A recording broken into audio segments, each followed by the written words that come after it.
have you give out the certificates to the people that get sworn in for commissions.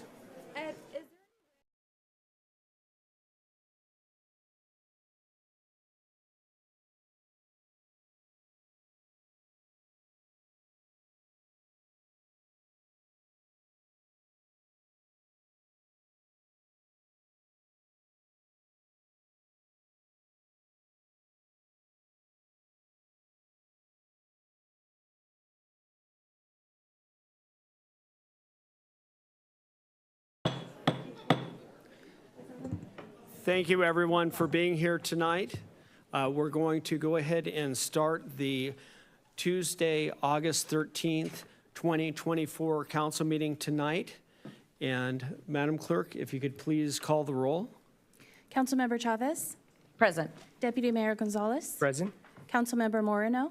Present. Councilmember Preciado. Present. And Mayor McCann. Present. Today we have some special people here. We have some members of the Gold Star families, and I'm going to have them go ahead and say the Pledge of Allegiance. If you could please rise for the Pledge of Allegiance.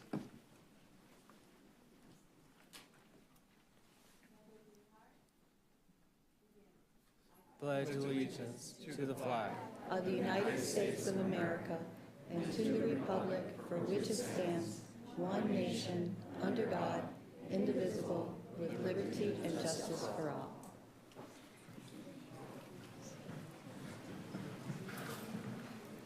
We will now move on to the oaths of office, and wanted to make sure that everybody's here today. Felix, are you here? Come on up, Felix. Euterio, and then Morgan Murphy. Come on up. Great to see you, Morgan. If you'll please raise your right hands. Do you solemnly swear that you will support and defend the Constitution of the United States and the Constitution of the State of California against all enemies, foreign and domestic, that you will bear true faith and allegiance to the Constitution of the United States and the Constitution of the State of California, that you take this obligation freely without any mental reservation or purpose of evasion, and that you will well and faithfully discharge the duties upon which you are about to enter? Yes, I do. Congratulations. Thank you. Everybody, please give them a round of applause. And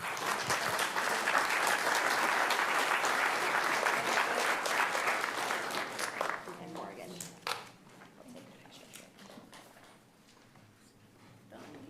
Let me take a picture.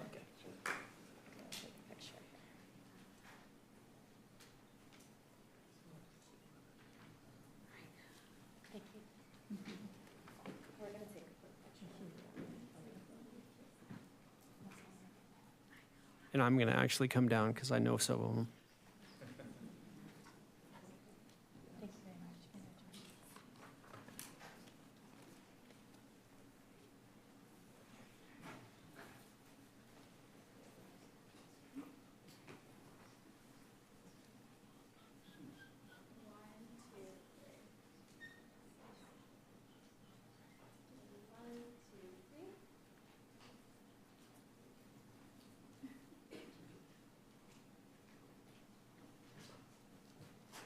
Thank you, guys. Good job to see you. Good to see you.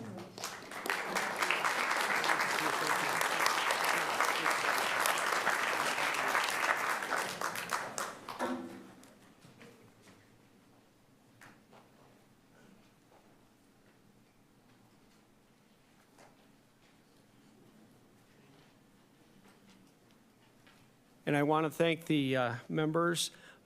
They're all excited, and we're happy to have them to become commissioners. And if you'd like to be able to serve on a commission, just go to the city's website, Boards and Commissions. We have great opportunities for you to help serve our community of Chula Vista. Now we have a special presentation from Republic Services. And come on down, because we're excited about this.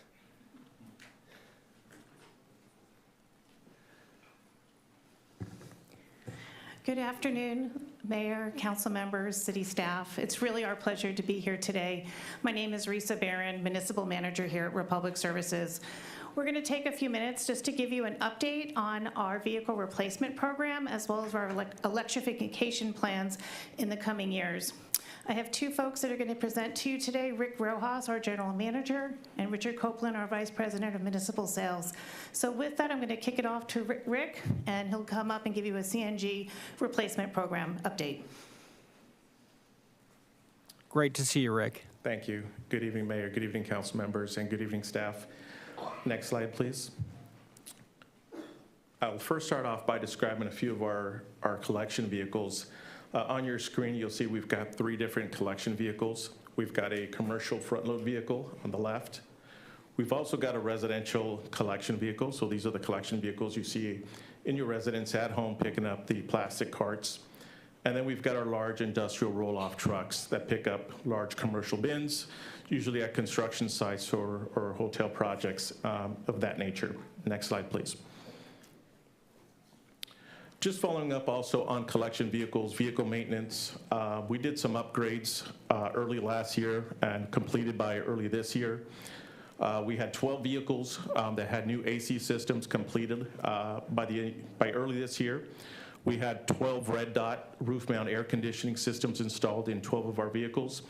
And those roof mounts are replacement units. Typically, when your AC goes out in these commercial vehicles, we replace it and add a rooftop on top of the truck at a cost of about $7,000. So we had about $80,000 invested. And to your right, you'll see a pie chart. We had 8 of those installed in a residential trucks, 2 in commercial trucks, and 2 in our roll-off industrial trucks last year. And we've got unit numbers also included in the bottom, many of which we've already retired and replaced at this point. Next slide, please. We've also got great news. We've got 32 new collection vehicles coming into the city of Chula Vista. We've got about $14 million of investment coming in by the end of this year. So if you kind of, once again, look at the pie chart, we've got 14 commercial trucks coming in.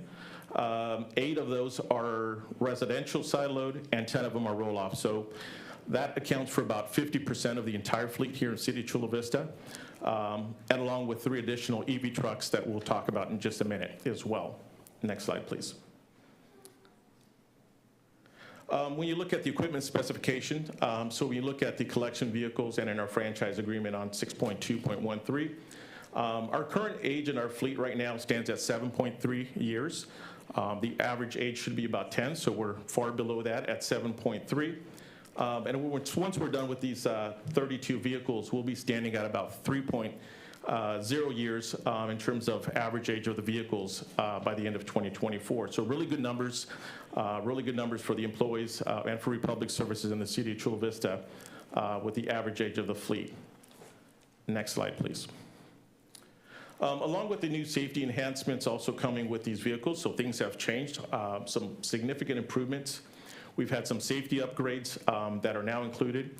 10 of these new industrial trucks that you'll start seeing in the city of Chula Vista are now equipped with backing cameras. Historically, those didn't have backing cameras. Those have rails that lift up, a little bit more complex, but the new trucks have backing cameras. They also have front and side and rear collision avoidance systems included in the trucks. So a lot of really good features. And for many of the residents, if they don't know that, here in the city of Chula Vista, all our trucks, our collection vehicles have in-cab video by Samsara.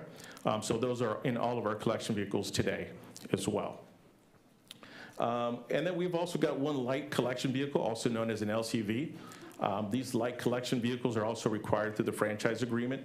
That is going to be a new automated side load as well. Those are specialized for mobile home parks, hard to turn into residential areas, and these are specifically equipped for those type of purposes and application. It's also safer for the driver. We've got many of these trucks that are now, so the driver doesn't have to get out of the vehicle, so they're just able to extend the arm out and collect the residential cart and dump it right into the truck. So really, really neat feature on these new LCVs that you'll see here by the end of 2024.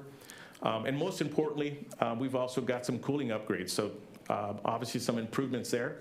We've got new improved cooling packages coming in all our trucks. So instead of historically having just a single dash like you see in most automobiles, right, you just have just your dash AC, they'll now have a dual cooling package. So they have a dash and the roof mount. So they've got two different options, and they're also sprayed with a special coating underneath our cabs here in Chula Vista, along with engine wraps and specialized on heat sources if necessary. So those are the many new things that you'll see on the safety enhancements in our trucks by the end of this year here in 2024. Next slide, please. Okay, so this is on our EV research. I'll turn this over to Richard Copeland, who will talk about our EV research program and our new vehicles there. Thank you, Rick. Mayor, members of council, and members of the staff. My name is Richard Copeland, and I'm the Vice President for Municipal Sales at Republic Services. I've got responsibility for our partnerships from coast to coast, and I'm really honored to be here to share with you our commitment to electrification and where we are in our journey, because it does pertain to you all here, as you'll see coming up. So we started our efforts for electrification about 4 years ago. Originally, the first vehicles we purchased were in Boise, Idaho. They were tied to the Volkswagen grant settlement. And we started with a small group of trucks there, and over the years, we've learned a tremendous amount, not only there, but in other markets around the United States. We now have about a dozen in the fleet there in Boise. But what you see here in the chart is this year, our confidence and our results in the performance of these vehicles is so far ahead of our expectations that we're expanding our research this year to 24 different markets, which I'm very pleased to say includes Chula Vista here. And in addition to that, we've announced our conversion program, where actual full municipal contracts can convert their entire collection fleet. So as you look at this vehicle on this chart, this is the first fully integrated electric vehicle that's been designed from the ground up, from the frame up, literally. That particular manufacturer is McNeilus. It's called a Volterra ZEV. And we went into a private design effort with them to say, here's what our drivers really require in their day's work. And we are happy to be receiving those vehicles. We still buy from other manufacturers as well, Peterbilt's, Max, and other major brands. But this particular vehicle, I'm going to share a lot of the features about with you tonight. So, next chart. There's considerable benefits to moving to an electric vehicle fleet for a municipality. I'm going to touch on 4 key ones out of the 6 that are on this chart and the next few charts. Climate action, the noise pollution and noise reduction in the community, the safety enhancements and features that come from it, and the benefits to our drivers, our employees, in terms of talent and the environment that they get to drive in during the day. So, next chart. From a performance perspective, I want to kind of unpack what it means for one of these vehicles to go through its paces on the day. In a typical route day, when the truck leaves the yard, it will drive about 100 miles. And if it's doing its job, it will touch somewhere around 1,000 to 1,200 homes on a residential collection. And that could take up to 10 hours. So pretty much your whole day. Mainly about midday, you're going to break off and you're going to go dump your load and then come back into the community and continue to finish your route. Now, there's a lot of hand-wringing out there. There's a lot of speculation about whether a solid waste and recycling vehicle can do that, and I'm here to tell you it can. We see these vehicles, not in every route in America, but here in Chula Vista, you have the absolute optimum climate and route structure for these vehicles. And when they come back from running their paces, we're seeing about a 20% remaining charge on the battery, and we don't have any midday charge. So that's what gives us that confidence to step forward and start to talk to cities about taking a jump and converting to a zero emission operation. If you are looking at a diesel truck, you're going to see an 85% reduction in the emissions that come. That includes the generation of the electrons, that 15%. Otherwise, it's a zero emission vehicle in your community.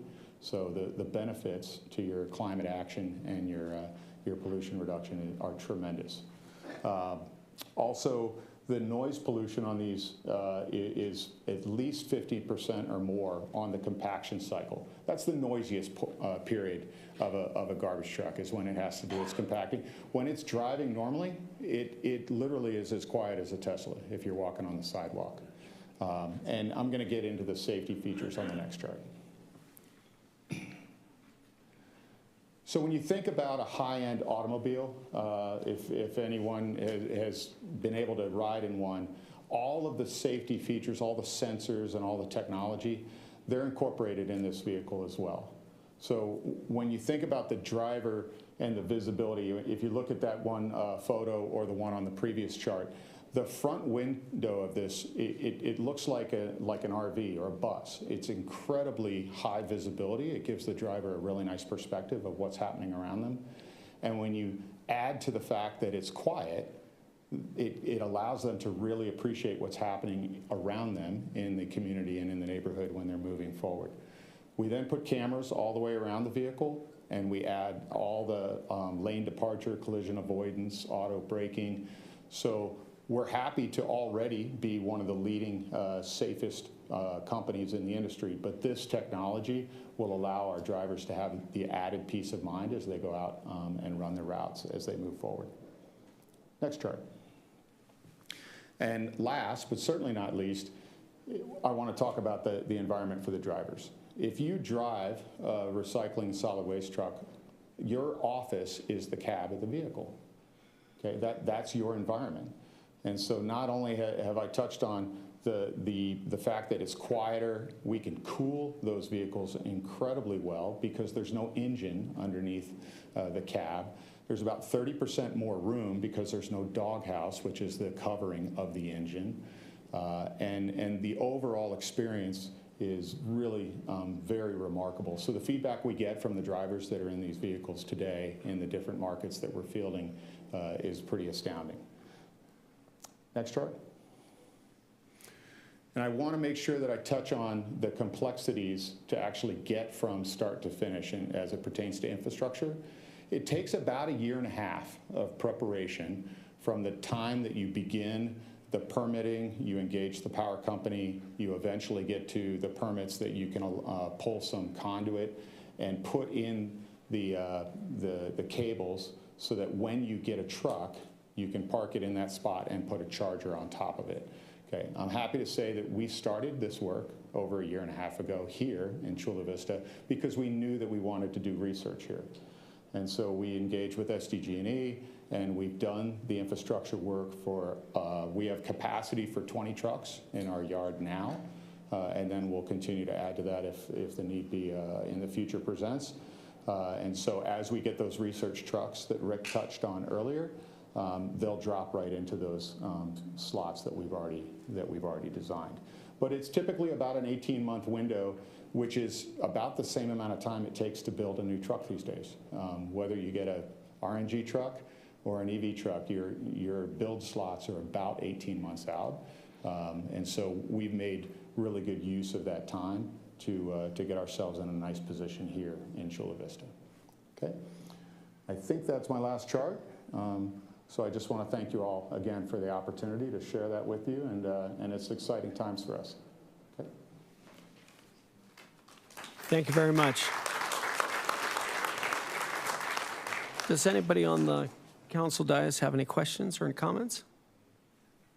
Seeing none, just really want to thank you very much. This is really innovative, and being able to do those trucks with zero emissions.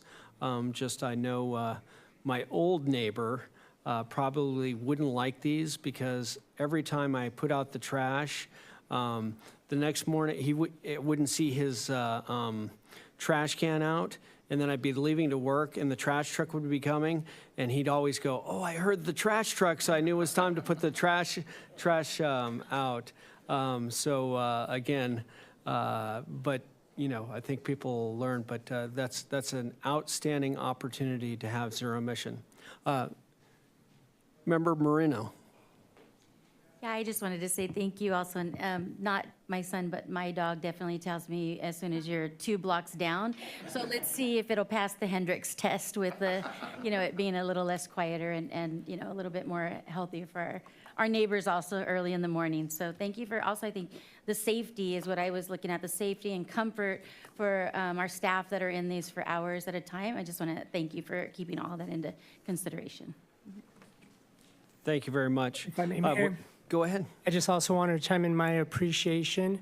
Safety features that Councilmember Moreno mentioned, as well as obviously the impact and the care for the climate efficiency. But I especially appreciate that you threw in a mention for the improvement of the working conditions of your staff. And I really appreciate you covering that angle as well. So thank you again for the presentation. Thank you very much. Everybody, please give them a round of applause.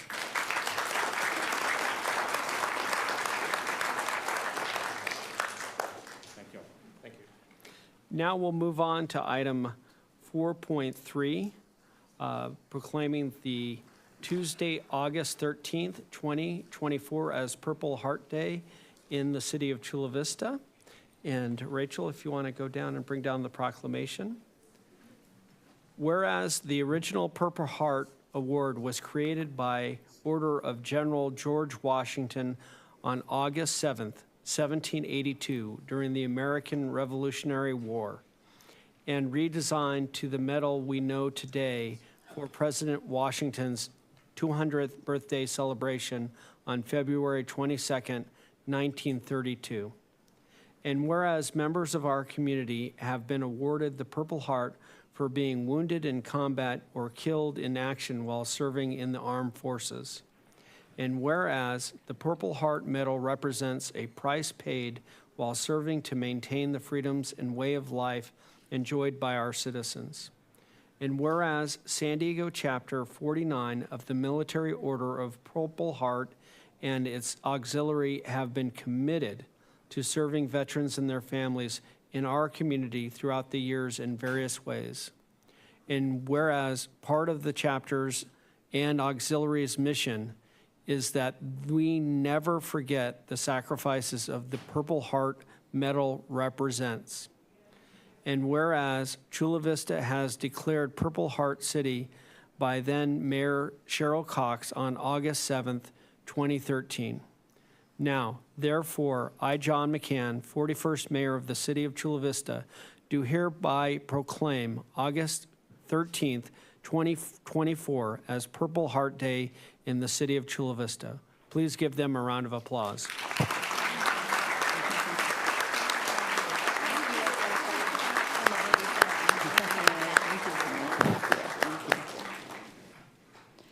If there's any other Purple Heart recipients or Purple Heart family members, could you please come down with us for a picture? Thank you, Mayor and City Council, for proclaiming this National Purple Heart Day, and for also raising the Purple Heart flag, which when we see the Purple Heart, if you are a family member or a Purple Heart recipient, it means a lot. It's really important, and so many people don't know what the history of that Purple Heart is, and they don't know the sacrifice behind it. So thank you for helping us to get that message out of what the Purple Heart means and the sacrifices that were made for it. And one of the most important things is that we never forget. We have too many young men and young women now who lost their lives when they were fighting overseas against our enemies. And they don't have a life they're gonna live, and their families are hurting. And what we can do is we can remember that family member. Let them know we will never forget them. And I would like to introduce you to Armida Martinez, one of our Gold Star families here in Chula Vista, and she's gonna say a few words here. Good evening. My name is Armida Martinez, a Gold Star mother. I am honored to be here today representing my son, Sergeant Michael Martinez, United States Army, who gave his life on June 28, 2007, during Operations Iraqi Freedom, earning him a Purple Heart. Today is a day to remember all who made the ultimate sacrifice and those who were wounded during enemy action. Please never forget. It really is very important, and it's important to a lot of Gold Star mothers. I appreciate this. Thank you so much. Thank you.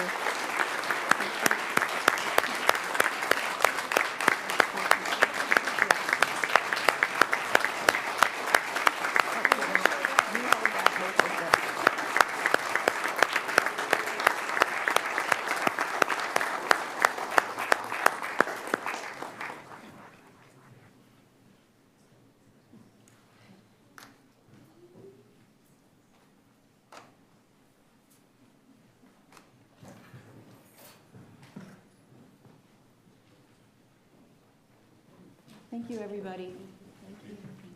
Thank you very much.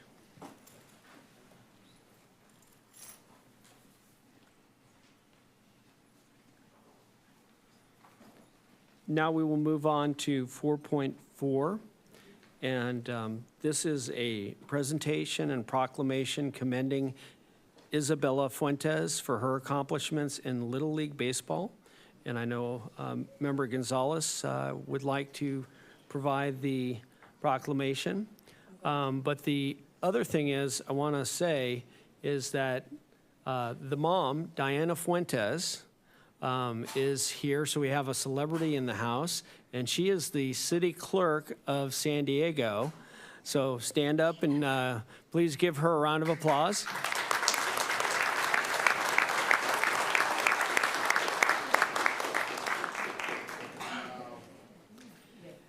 And the proclamation reads, commending Isabella Fuentes for her accomplishments in the city of Chula Vista.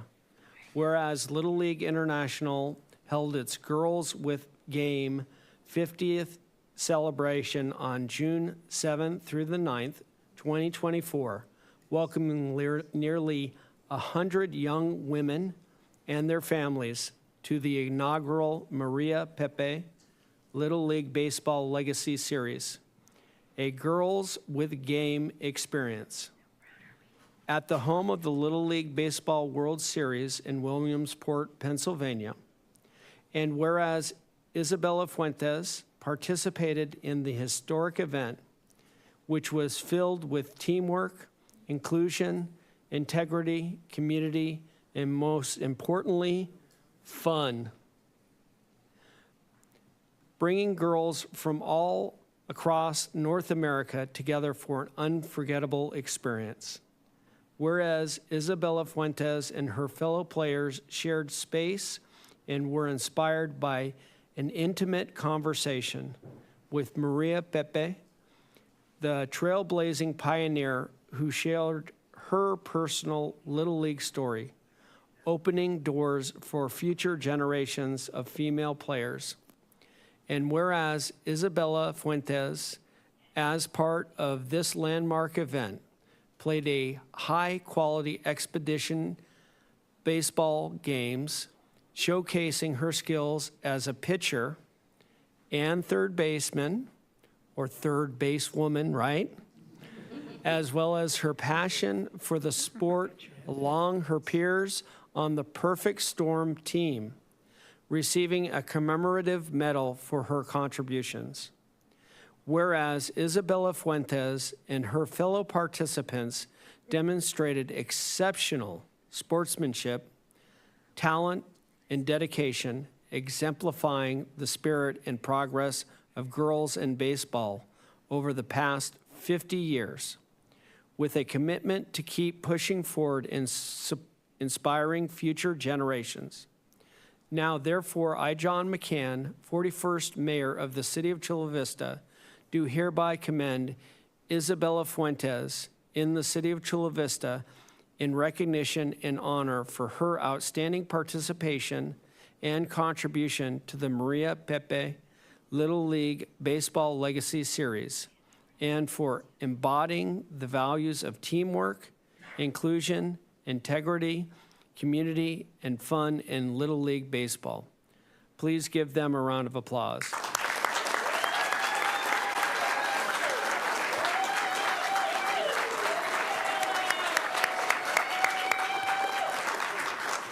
And Diana, do you want to say something?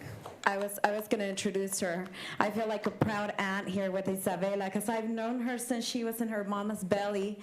And I mean, I followed all her Instagram stories and everything wonderful she has done, and she has a great support system. Her mom being the first Latina city clerk in the city of San Diego, Gina Latina, her proud aunt, and we have such an incredible support system, and she does want to say a few words, doesn't she? Thank you, Mama and Dada, for always supporting me, and thank you for everyone here supporting me. Thank you. Thank you.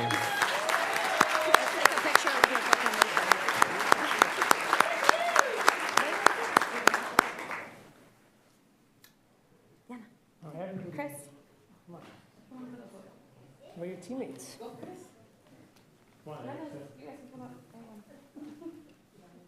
Hey, Grandma, get in here. Yeah.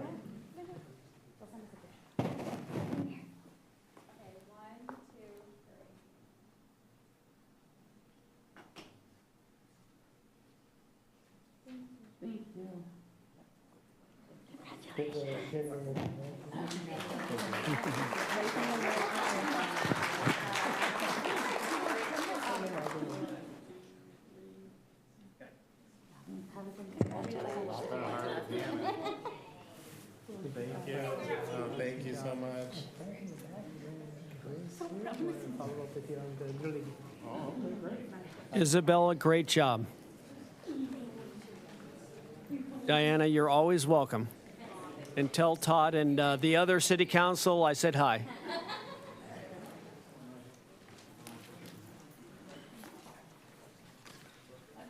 And now we're going to go ahead and move on to the consent calendar. It is items 5.1, 5.2, and then 5.4 through 5.6. Item 5.3 was pulled. Do we have any member of the council who would like to pull an item or speak on an item? I'm going to go ahead and recognize the Madam City Clerk. Thank you. We do have two speakers under the consent calendar this evening. The first speaker is John Acosta, followed by Robert.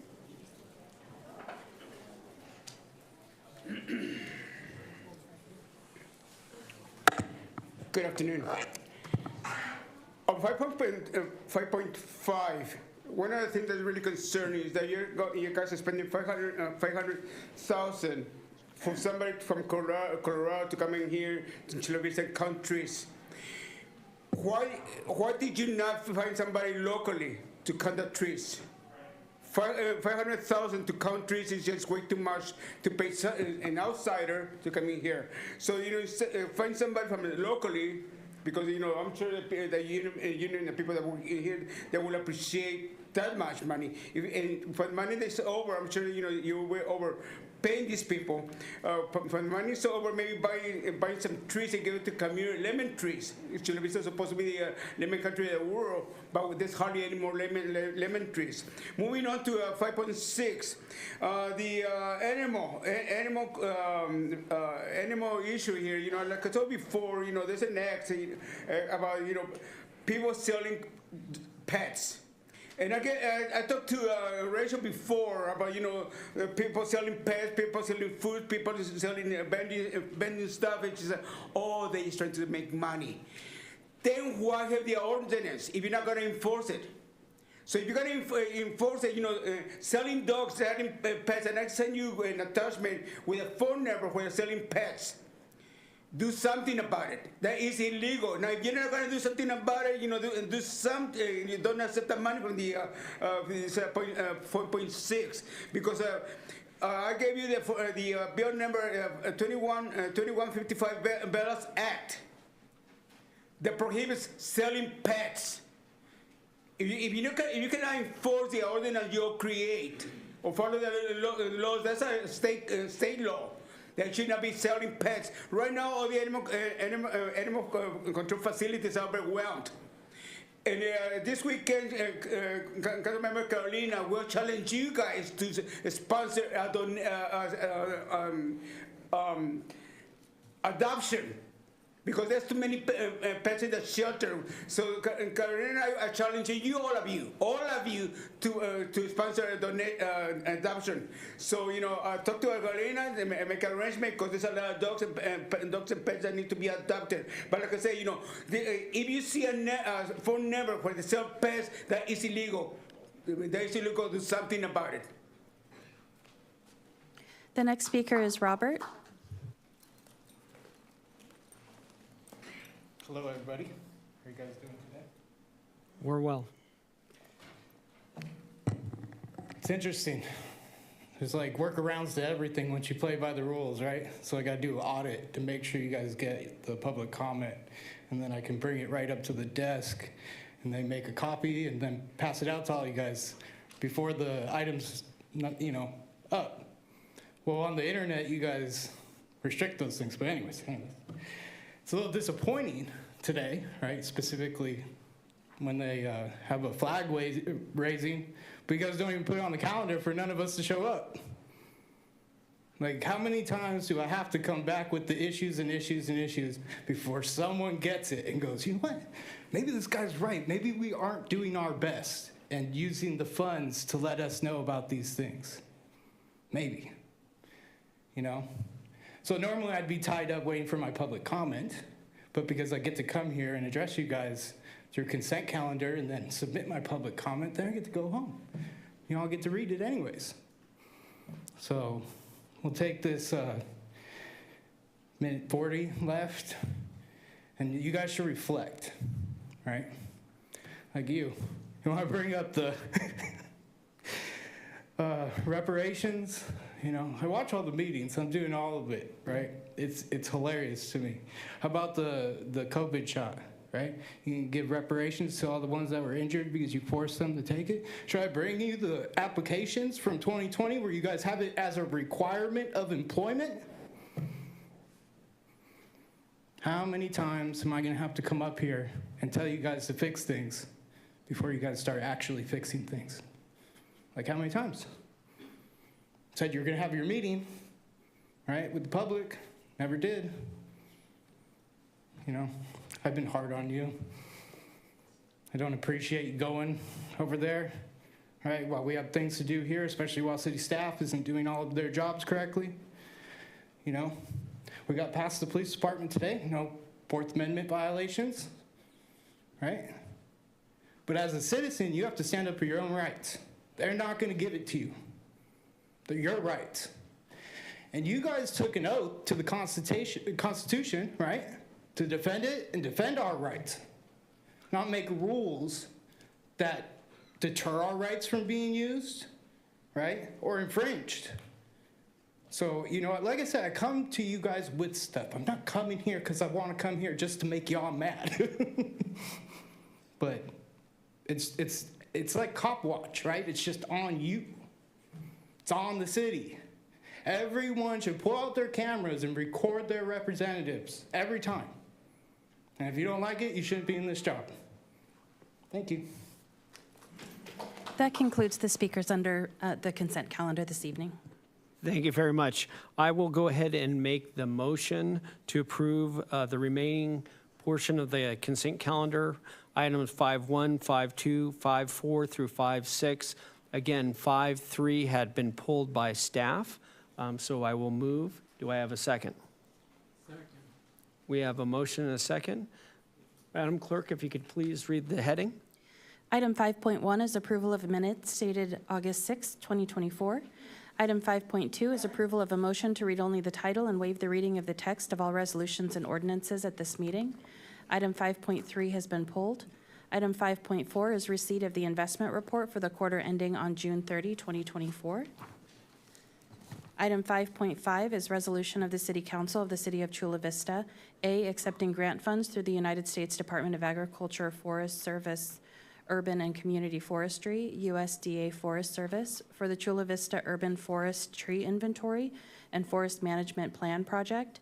B, approving a subaward agreement with Green Latinos as a national pass-through partner for the USDA Forest Service.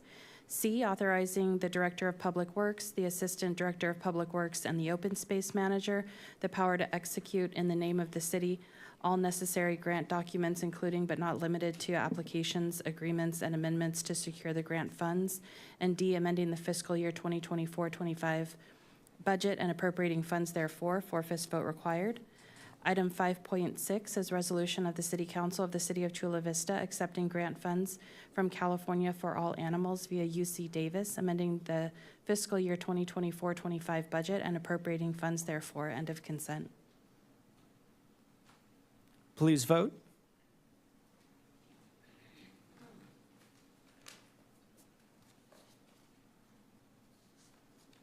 Item carries unanimously.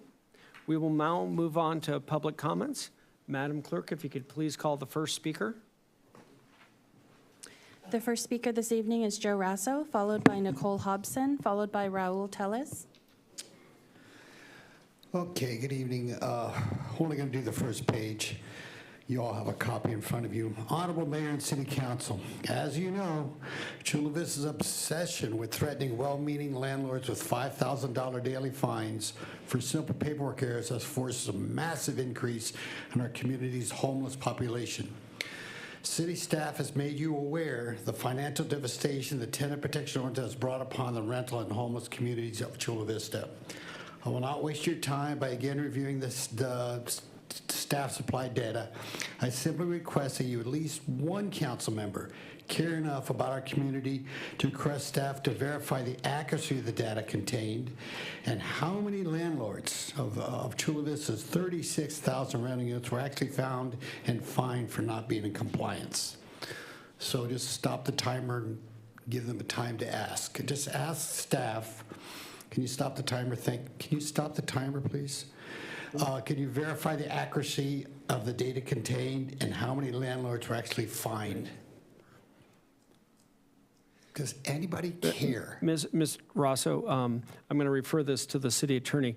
This is public comments, and we aren't allowed to go ahead and respond to you. No, but you can ask staff. Okay. But I will refer you to staff to get you that information, so I apologize. Thank you. Okay, please has staff inform the public if, as suspected, very few landlords are actually were found in non-compliance with the tenant protection ordinance. Wouldn't it be prudent for staff to warn non-compliant landlords before fining them $5,000 a day? Doesn't staff realize honest mom-and-pop landlords would gladly come into compliance while the few bad apples would be identified by their attempts to circumvent the law? And isn't staff aware the constant threat of massive fines for simple errors forces prudent landlords to jack rents? You guys I've been a landlord for 52 years. I've never had anything force me to raise rent as much as the TPO. It's crazy how much rents we have to charge now because of what you guys have done. I know I got a minute, but I'll tell you what, Thursday, I'm going to ask one of you, I can pick one of you up on Thursday at 9 a.m. and show you what we do. We make lunches to feed the homeless that you guys have created. You're creating the problem. I'll be silly to give you a point. Imagine rents are $50 a month. If rent's $50 a month, we don't have homeless. Imagine rent's $10,000 a month. You'd have 5,000 people living on the streets. You guys are causing the homeless problem. And you did. Oh, God, 30 seconds. Anyway, you guys know what's going on. You got all this data that staff has told you 2 years ago, the damage you're going to cause our community if you pass this ordinance. In fact, one bragging thing, 17 seconds, I took all that data and I predicted 2 years ago that if you pass that ordinance, you get 596 new homeless on the street. Boom, here they are. I knew it was going to happen. 30 seconds. God bless you guys. Mr. Rosso, what I'm going to do is go ahead and refer you to a staff who, yep, yes, back to Stacy to see if she can get you that data you need. Thank you, sir.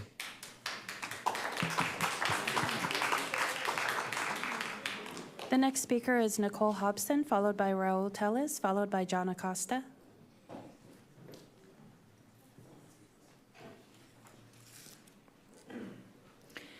Good evening, City Manager, Mayor, members of the City Council, City Attorney, City Clerk's Office. I'm here surrounded by our board of the Association of Chula Vista Employees. Hi again, my name is Nicole Hobson. I'm the president of the Association of Chula Vista Employees. We represent city employees within 15 city departments. That's approximately 430 employees serving in over 172 various job titles. Thank you for taking the time to meet with us and listening to us for the past 6 weeks as we remind you about the important jobs our ACE employees hold within the city of Chula Vista. We provide customer service citywide. Some of the few departments listed is libraries, which provide passport services, U.S. citizen testing, and kids story time. Public Works Department, which maintains our city buildings, parks, streets, storm drains, etc. Our police department employees there support police officers by taking down information and 911 calls and dispatching officers to the incidents, doing police reports, maintaining records, and working in the jail. Fire Department supports firefighters academies, trainings, ensure fire trucks and ambulances are equipped with medical supplies. Parks and Rec, youth sports, senior citizen classes, day camps, family events. Animal care facility, care for the animals, spay and neuter services, respond to fire and police requests when animals pose a threat. Park rangers, part of the homeless outreach, ensuring parks are clean and safe. Economic development, help stay compliant with state mandates on sustainability, recycling, and waste disposal. We hope tonight during your closed session meeting, a decision is made that reflects your value, or reflects your value, appreciation, and investment in our ACE employees, which are your service employees who work to maintain your districts, whom you request to handle your constituent complaints and your city. Please support us now as we have supported the years and years of dedicated service to our residents, visitors, and community. Since COVID, our humble employees have felt the massive impact of rising costs.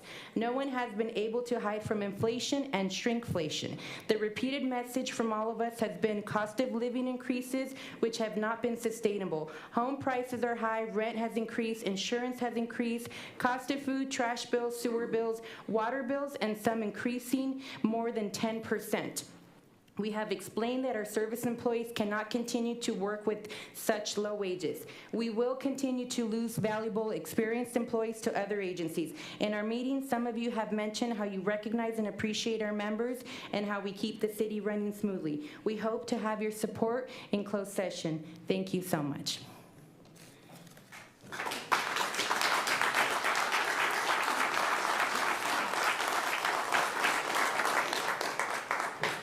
The next speaker is Raul Tellez, followed by John Acosta, followed by Esther Martinez.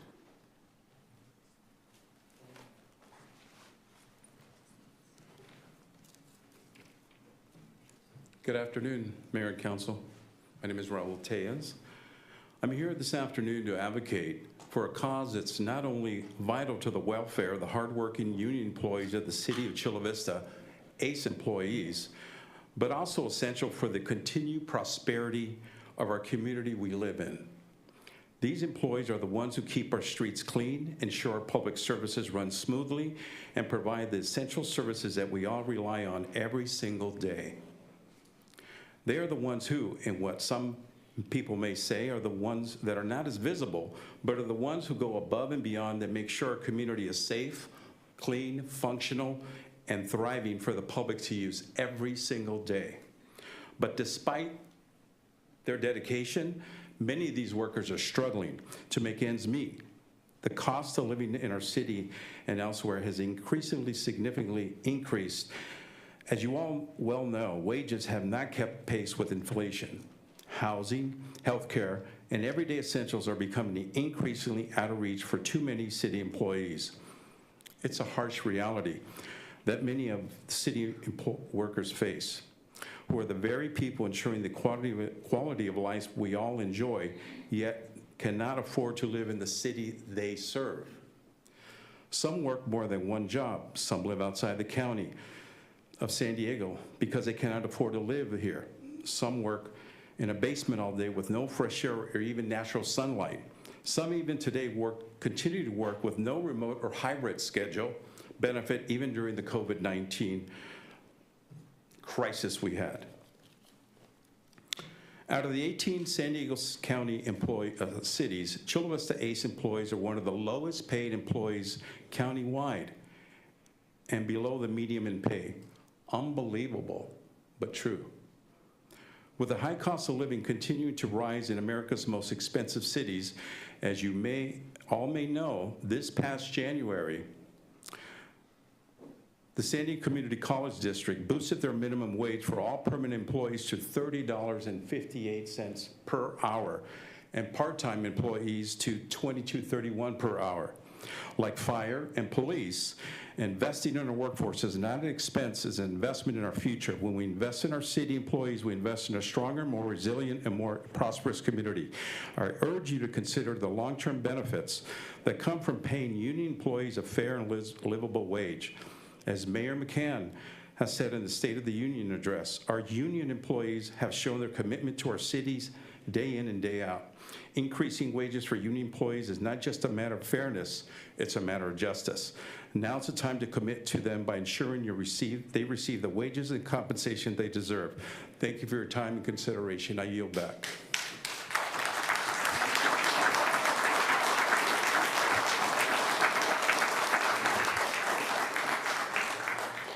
The next speaker is John Acosta, followed by Esther Martinez, followed by Janae Fredrickson. First of all, you should be embarrassed because you are causing the homeless situation. You guys gave yourself a raise, knowing that that's going to affect a lot of people. By the insurance is going to go up, everything's going to go up, but you don't care. You are sitting there listening to people struggling with the finances, but you don't care. You gave yourself a raise. Moving on to the California, I've been trying to get information about the homeless situation, the problem with the homeless situation, and I have submitted different questions, and I have not received nothing. However, let me tell you, I sent the same question to the governor. If you know, the governor just printed that if you don't solve the problem, he's gonna take the funding away. I sent the same question, so you won't be surprised to you. I sent the same question sent to you since May to the governor. Let him know that I have not received any answers. Moving on to the problem, you two are leaving pretty soon. Rachel and Alonso, what have you done for the senior community? Oh, that's right, nothing. When I called Rachel to have that senior person, which story was the most read in the PBS, she didn't answer me. She answered me too late, 2 weeks too late, and to do what? To give me a phone number. I don't need that. You need to start caring about the senior community.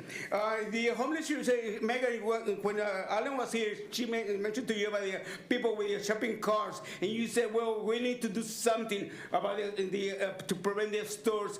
The stores is not a problem. This is a problem right here. This is a problem that keep themselves raising the payment, the salaries, while everybody is suffering. One of the things that is very important, since I'm running out of time, it's very important to enforce the city codes. If you don't have a city code, like I mentioned before, like I mentioned to Rachel before, people are having yard sales every week because, they're trying to make money. Then, so once again, why do you have a ordinance? If you're not going to enforce it, so what I'm going to say, there's an ordinance that a lot of people come in before, for the people that live in the marina, about noise. There's an ordinance. If you want the numbers, I give them to you. But you guys don't do nothing. You guys don't do nothing. You guys don't care. Also, I'm running out of time. Alonso, you printed, I guess Rachel was too busy for upping with Alonso, which later he posted, dated is August 3rd, inviting people for the 4th of July celebration. Read it before you post it. So why are you using Pedro's voice page? Can you create your own, or do you need some help to somebody else to hold your hand? Andrea is not here to hold your hand, to tell you what to do. But you both of you are leaving pretty soon. The next speaker is Esther Martinez, followed by Janae Fredrickson, followed by Jeannie Balderas.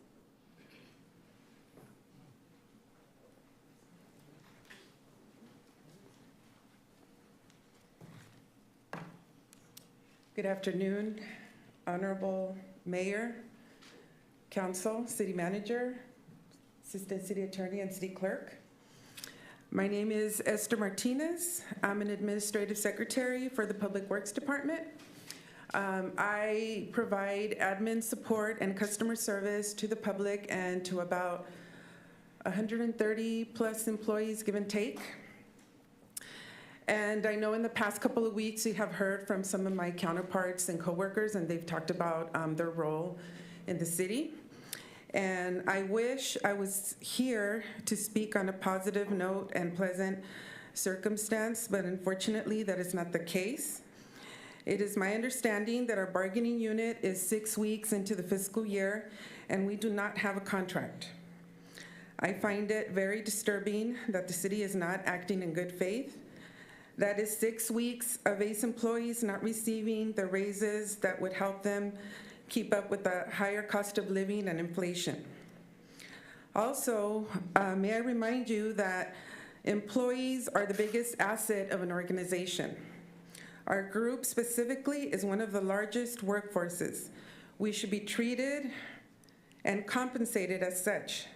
We are losing a lot of people who are leaving the city of Chula Vista to go to other agencies that are paying more. That should be concerning. I also want to mention that the city is very strong and has been pushing the Jdata effort that is part of a mandatory city training. It stands for Justice, Equality, Diversion, and Inclusion. I couldn't say that we can say there is justice, definitely diversity and inclusion, but where is the equality? Please, I implore you to practice what you say you stand for, practice what you preach, and remember, the city is not able to run without ACE employees. Thank you for your time.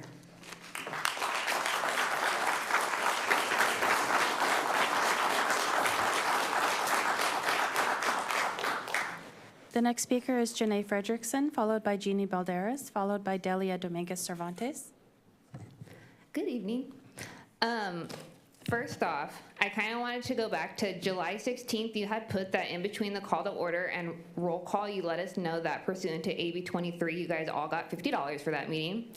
The call to order was at 58 seconds. The roll call was at 1 minute and 7 seconds, so you definitely did not do that. What you did do, though, is at 9 minutes and 57 seconds to 10 minutes and 10 seconds, you said, Government Code 54952.3 is why we gave $50. This is a code, it's dramatic, because no one reads it, of course. But that same $50 meeting, you guys got to appropriate the funds for the homeless people we all care so much about, right? Shout out to Tammy at the Union Tribune. July 29th, she wrote an article letting us know that of the $4,550,000 that are supposed to go to the homeless people, $4 million went to developers. The remaining $550,000 is split. $300 for administrative costs, $200,000 for the homeless prevention program. Says you anticipate to help up to 30 households, definitely not making a dent, and $50,000 for the landlord incentive program, so that's only 20 landlords. So all that to say, remember, no such thing as a budget issue, it's a priority issue. That $4 million was clearly a different priority. This next thing, I don't even know if it's a question or what, but 23 to 24, this is the organizational chart. The way it worked is it was the citizens, the mayor and the city council, and you guys had some advisory boards, then the attorney. This year, we've got the attorney and the citizens at the same level, then the mayor. You guys have no oversight boards until the next level. So I don't know if you can direct me to like how that works, because something just doesn't sit right with the city attorney putting himself nice and cute up next to the citizens when he works for us. So. Also, like, help the homeless people. Everyone, when you drive and you leave and you see all the homeless people and it's sad because it's not their fault they're there, understand $4 million, $4,550,000 was allocated to them, and they gave $4 million to developers. Pretty sure they're check cashed, right? And we still got homeless people, right? Like, oh my goodness, you guys are ridiculous.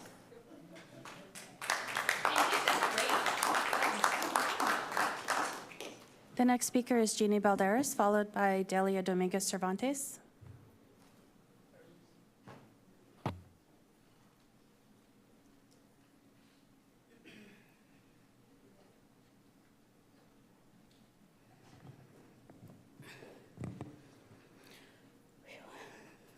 Good evening. My name is Jeannie Balderas. I am a police record supervisor. with the City of Chula Vista Police Department. I've been here for over 24 years. It's a long time. When I first came here, I came here with 3 years experience at another agency, and I came here without taking a pay loss, a pay cut, because the City of Chula Vista was where everybody wanted to be. The way they were treated, the way they were paid, benefits, everything like that.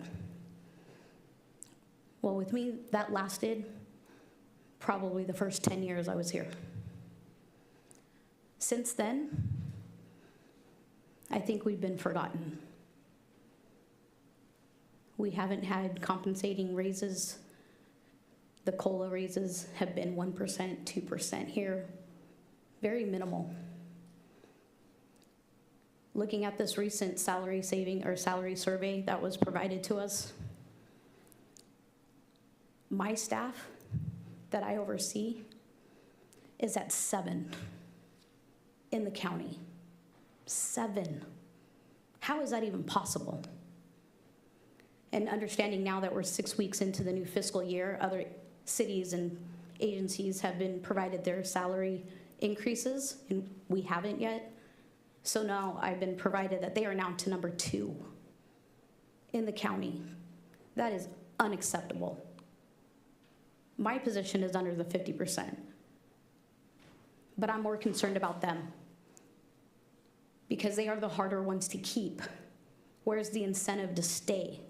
We take our time training. It can take up to 2 to 3 years to learn what we do at that police department, and we're losing them before that. That position alone, 80% is less than 2 years. How do we maintain? How do we keep up? We're drowning. We are absolutely drowning because we can't keep trained staff. Previous mentioned your Jedi program. Someone else mentions the justice. Where is the justice? Where is the equality? How can you give 15, 16% every 3 years to certain units or certain bargaining groups and give us 5 over 3 years? That's 5 over 3 years. We are just looking for the equality that you guys keep promoting. Thank you.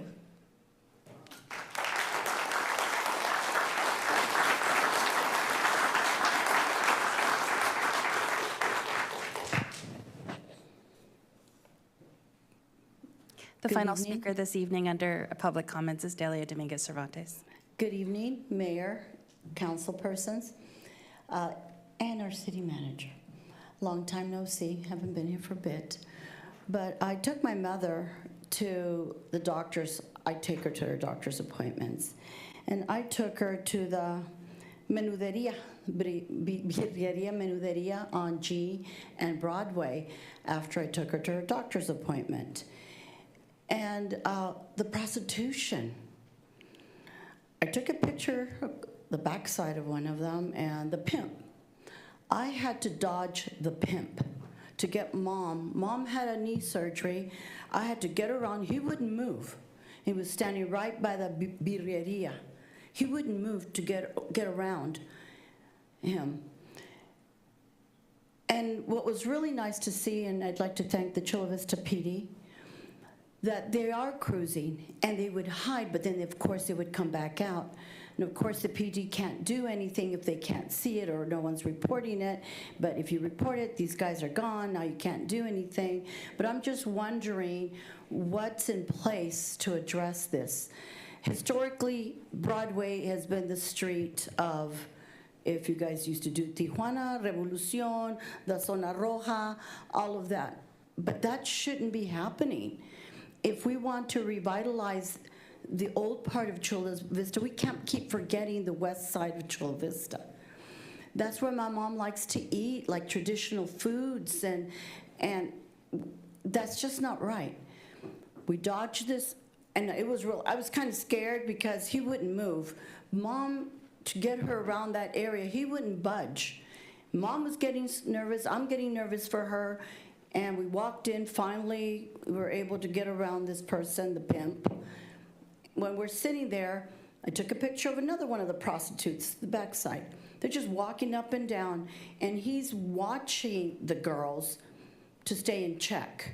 One had walked out in the opposite direction, and he's making that phone call. She's getting the phone, answering, and she kind of doubles back a little bit. Of course, after she's talked to a few guys that have rolled up in the car.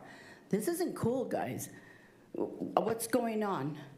Again, I want to thank the Chula Vista PD. When they cruised by, and I saw two of them go by, they kind of disappeared and separated from their activity. But I don't know if you guys go around. This isn't broad daylight, about 10:30 a.m. So they're not waiting for the evening. I guess inflation has hit them too. Thank you.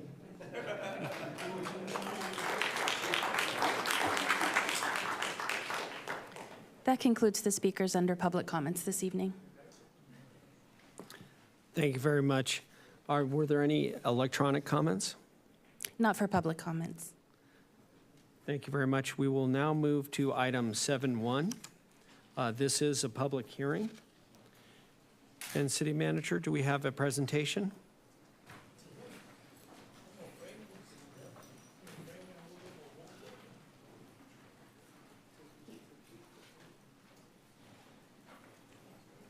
We do have a presentation.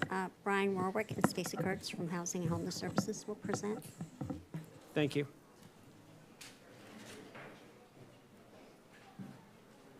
I guess we'll go straight into it. Good evening, Honorable Mayor and Council. I'm Brian Warwick, Housing Manager for the City of Chula Vista, presenting, this is a TEFRA hearing for the Citrus Villa project. Just to first give some background about the project, the developer is Interfaith Housing Foundation. I believe there's a representative from the organization in attendance here tonight. It's located at 178 3rd Street, near E and Landis. It's 58 total units, 57 of which are affordable. The rents will be restricted at 35, 50, and 60% of area median income.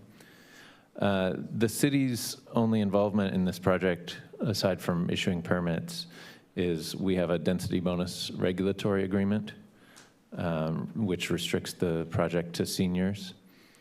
It has a community room and courtyard, and it's actually under construction currently. That's a recent photo there in the slide. And it's expected to be complete in the fourth quarter of 2024. So what's being considered tonight is to approve the issuance of tax-exempt bonds to the project.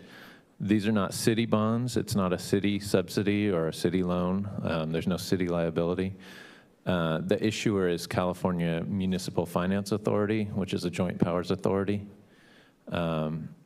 And just also to clarify, this is not project approvals or, the project is already under construction, so it's already received its permitting and planning approvals.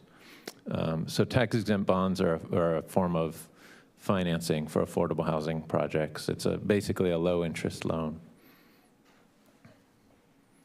And as part of the loan, there's federal requirements, and the local jurisdiction has to hold a public hearing, and the public has to be given an opportunity to comment. For this project, the amount that they're hoping to issue would be not to exceed $25 million, and that amount would get repaid through rental income that the tenants pay. I mentioned CMFA is the outside issuer. The city has, in May of this year, we updated our bond policies so that the housing authority would be the bond issuer going forward on most projects, but this project was already in motion by the time that our bond policy was updated. And just for the sake of transparency, there's no local priority for the tenants in this project because, again, our policies were updated after this project was in motion. But we do expect that most tenants would be from Chula Vista or nearby. So the recommendation here is that council approve the issuance of tax-exempt bonds for the Citrus Villa project. And I'm available, and CMFA or the developer are available for questions. Thank you. Thank you very much. This is a public hearing, so if we have any questions only from the dais. Member Chavez? Hi, and thank you. Can staff explain what affordable means in the context of this project and what area median income AMI is for members of the public who may not be aware? Sure. So every year the HUD publishes new area median income, and it basically means the median income is a little bit self-explanatory, but the median income for families in the area in the San Diego County region. So for a family of 4, the current median income is $119,000. Then you set rents based on a fraction of that for, if you earn 50% of that or 60% of that. Does that answer your question? Yes, thank you. And also a follow-up question that I have is, what would be the rough estimate of the income of someone at the different 35%, 50%, or 60% area median income? I don't have the numbers off. I don't know the numbers off the top of my head. It would depend on household size, and it would depend, on the percentage. You could 41,000. It's okay. I don't want to put you much on the spot. No. But Stacy's pulling it up. Yeah. So for a family of 2, 35% of AMI would be 42,000. 50% of AMI would be 60,000. Yeah, I mean, I ask these questions because I know members of the public sometimes ask me, and although we get briefings and I really appreciate the information that you always give us ahead of time and always very explanatory here, but I want to ask these questions because we're in a public meeting and I want to provide as much information as possible when we're looking at these. But I really do appreciate your time and the explanation and everything that you're doing. Thank you. Member Moreno? Yeah, I know in your presentation, and thank you for giving us all this information, you mentioned that the units would be, I guess, provided to mostly Chula Vista residents. Is there a percentage, or how are you going to be accepting those applications to ensure that it's mostly Chula Vista? Well, there's no formal requirement that they be Chula Vista residents. Going forward, any city regulatory agreements, such as the density bonus agreement that's on this project, would require that first preference go towards Chula Vista residents. So I'm just clarifying that although that requirement is not in place, from what I've seen, it's very common that the vast majority of tenants are from the city that the project is in, because they're more likely to be aware of it or have connections here and want to live here.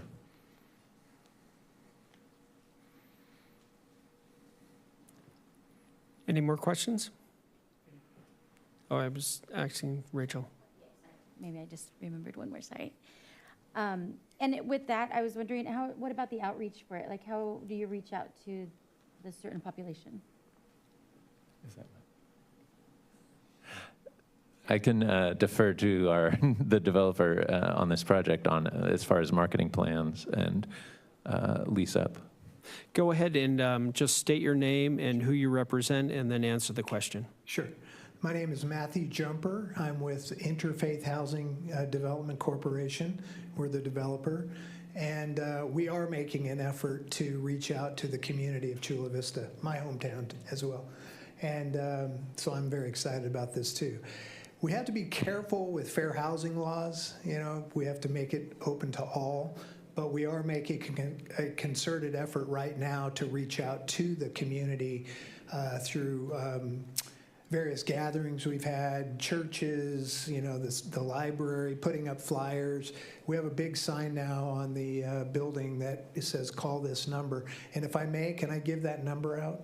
Yes, go ahead. Yes, if you're interested in applying to Citrus Villas, please call area code 619-668-1532, extension 306.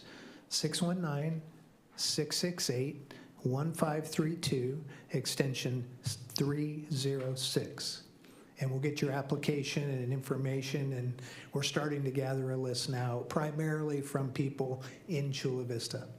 And is that your direct extension? That's my assistant's extension, and she's doing a great job for us.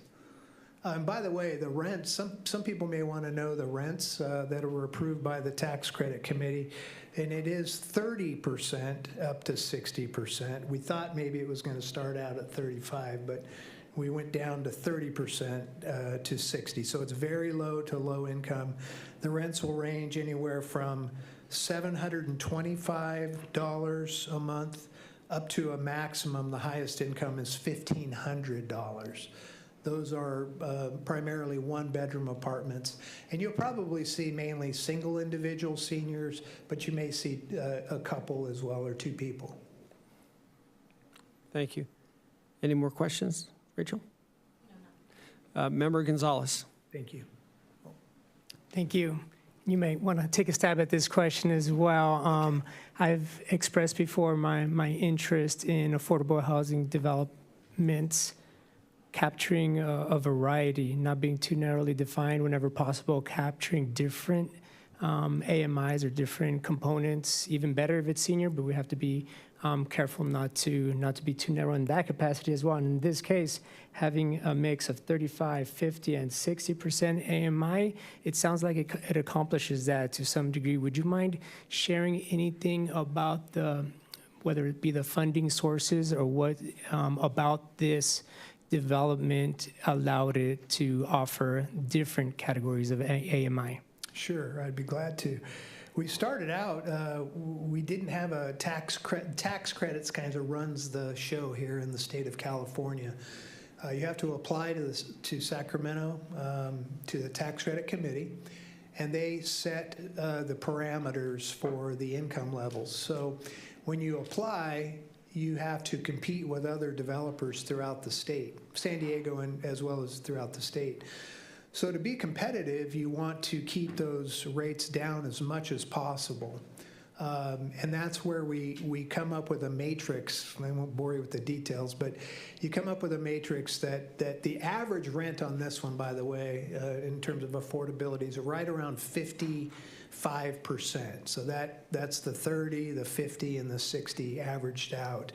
And that's how we score the maximum points, and that's how TCAC awards the tax credits that come to the property, and as equity.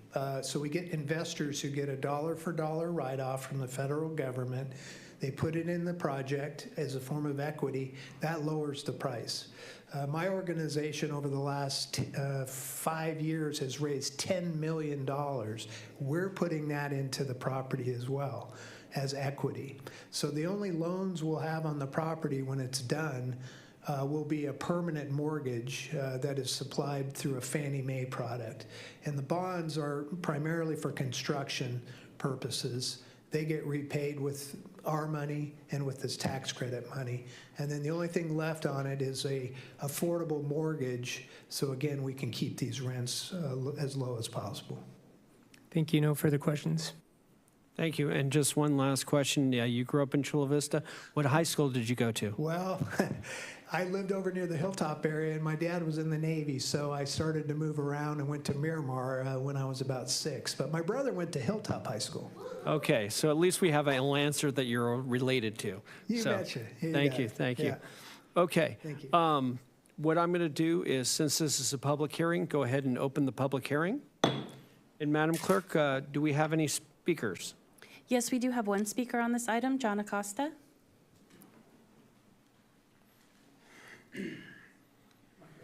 The presentation is kind of confusing because, you say it's a family unit. But again, the write-up says seniors age 55 and over. Which one is it? Is it 55 and over or open for families? That's one of the questions. Another question, is there a Section 8? Section 8 for the low-income people that could qualify for Section 8. And one more final question is, how many elevators are there? Can I get my time back? Thank you. Say that last question, Mr. Acosta. Actually, I was just resetting that time because, our chicken are here. Thank I you. paused it for you. Thank you. My question was, is this a Section 8 complex? People that qualify for low income, subsidized with a Section 8. I'm not sure if you're familiar because you're all rich. You make money. You're making more money right now. You're sitting there. There's low income seniors. And you keep referring to as a family. But then again, the write-up was 55 and over. Is that families or is that 55 and over seniors? Also, one other thing that I noticed that disability. Is there any single? It's also for disability or disabled people. And that's one of the questions. How many elevators are there? If there's only one, seniors on Broadway, they only have one, and occasionally we're going to talk about the next section about seniors on Broadway. So yeah, those are my questions. Is there a Section 8 for low income? Is it family, or is it 55 and over? Which one is it? Thank you.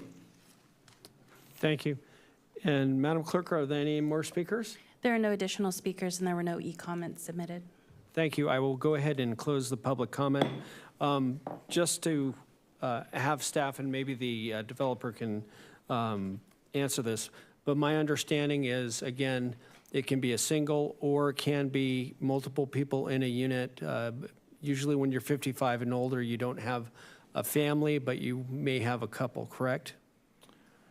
Yeah, that's correct. And sorry, I used the word family to mean either an individual or any group of people that want to live together in a household. That's sort of a technical definition, but that's maybe different from how people normally use that. So one or two people per unit? Any tenants. Okay. But okay. Yes, they do have to be senior.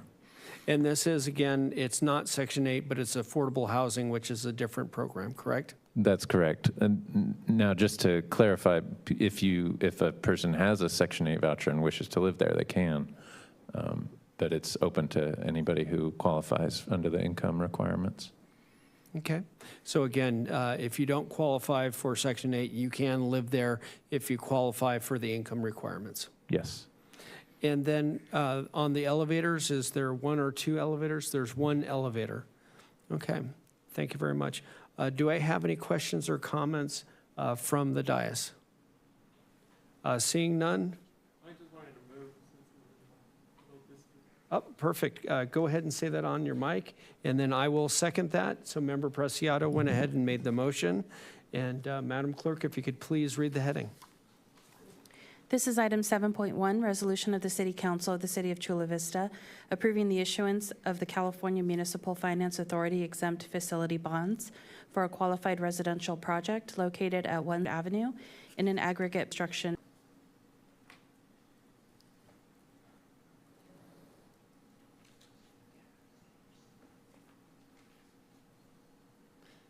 Congratulations. Item passes unanimously. We will now move on to 7.2, which is another bond approval. And Stacy, I assume you'll be up here again? I'm going to be up here, but Brian is going to present again. Great. The floor is yours, Brian.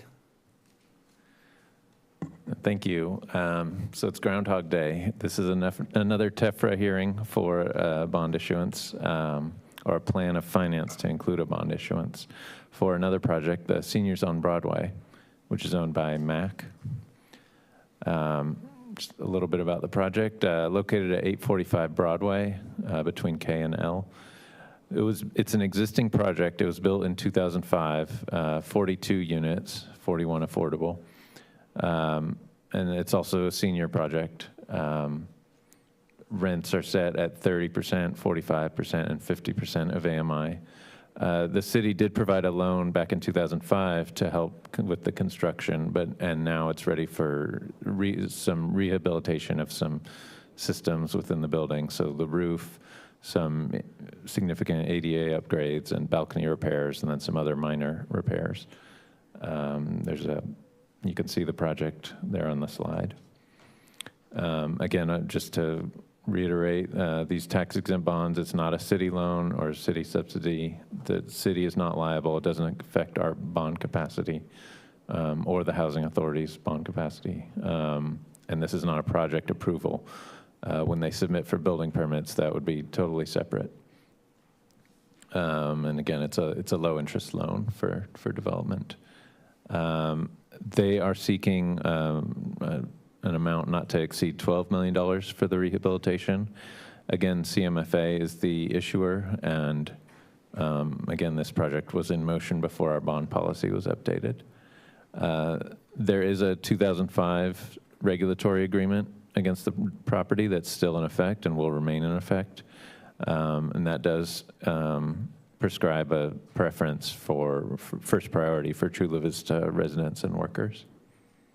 And just, and this is a photo from the other month when there was they updated their computer lab and with laptops and tech support for the seniors so they can, cross the digital divide with our mayor at the ribbon cutting ceremony. And just to add a little bit of context, the reason why it says approve of plan of finance, including the issuance of tax-exempt bonds, is that that's a kind of technical language that allows them to issue the bonds in increments over the next 3 years, rather than all at once right now. Thank you. Thank you very much. Do we have any questions on the dais here? Again, this is a public hearing, so it would just be a question for staff. I have Member Preciado? I just have a couple of questions related to process. As this building is being revitalized or improved, are the residents going to lose any occupancy? I think there may be, so we do have a representative from MAC here, but there may be some temporary relocation of tenants while they're repairing their units, but they would be able to return to their units after completion. Go ahead and state your name and who you represent. Good evening. My name is Christopher Ramirez. I'm the Director of Real Estate Development for MAC, the developer of Seniors on Broadway. Thank you for being here, Chris. Thank you for having me. So the question was about temporary relocation. So part of the program and our commitment to our seniors is that they do not lose occupancy. While we do work on their units, we do temporarily move them to other accommodations while we perform the work to ensure their safety and comfort. But we do ensure that they return back to their unit as quickly as we can. Thank you. Does that answer your question? Yes, thank you. Thank you very much. Seeing no other, Chris, thank you very much. I can't thank you enough for this project and you being willing to be here. Thank you. Thank you for your support. Because this is a public hearing, I will go ahead now and open the public hearing. And Madam Clerk, do we have any speakers? We do have one speaker on this item, John Acosta.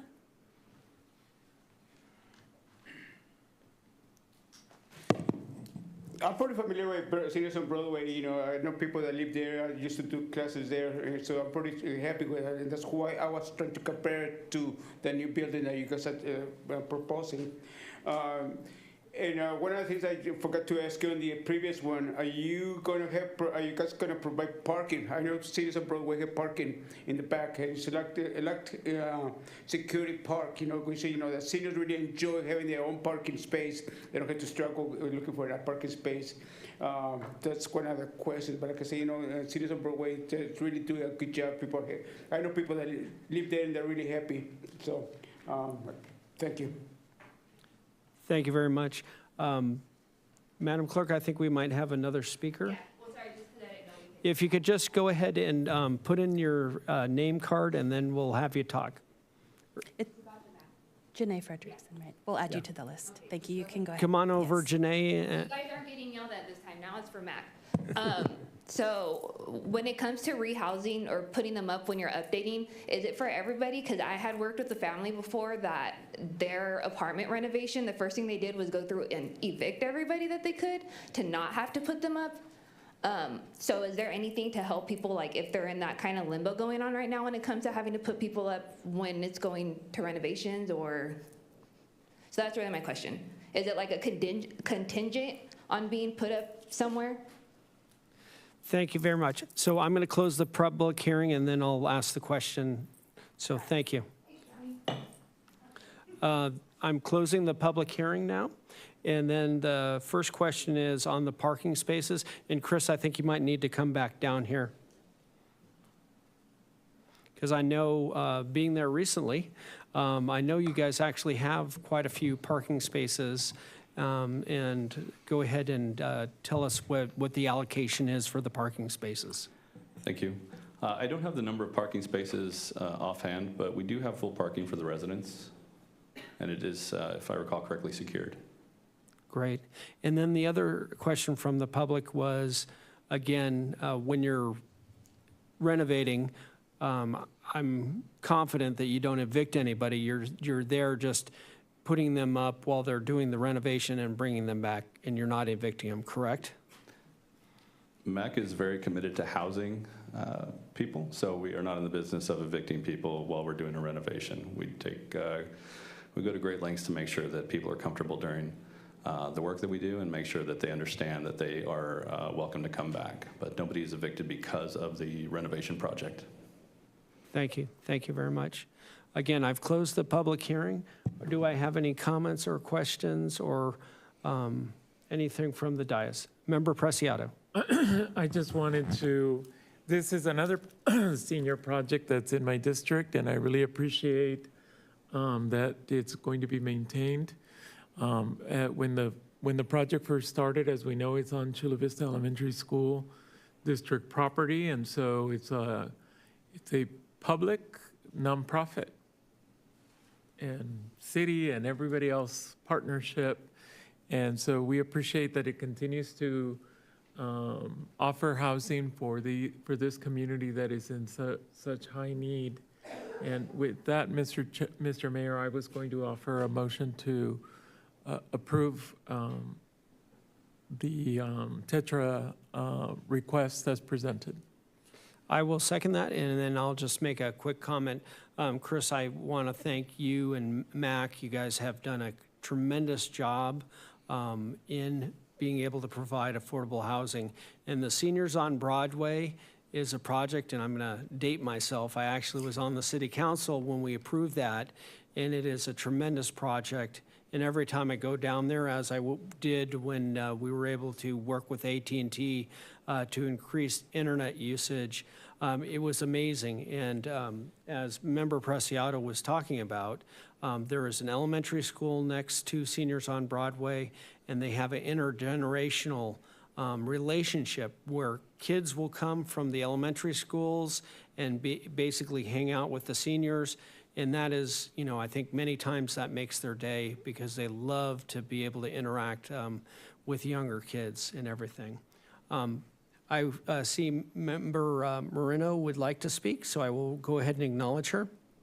I wanted to kind of second what Mayor McCann was talking about, the intergenerational program. And I know I'm going to date myself also with my children when they were in elementary school there, the interactions between how they were doing that two-way learning from, the elders, but then also with the children.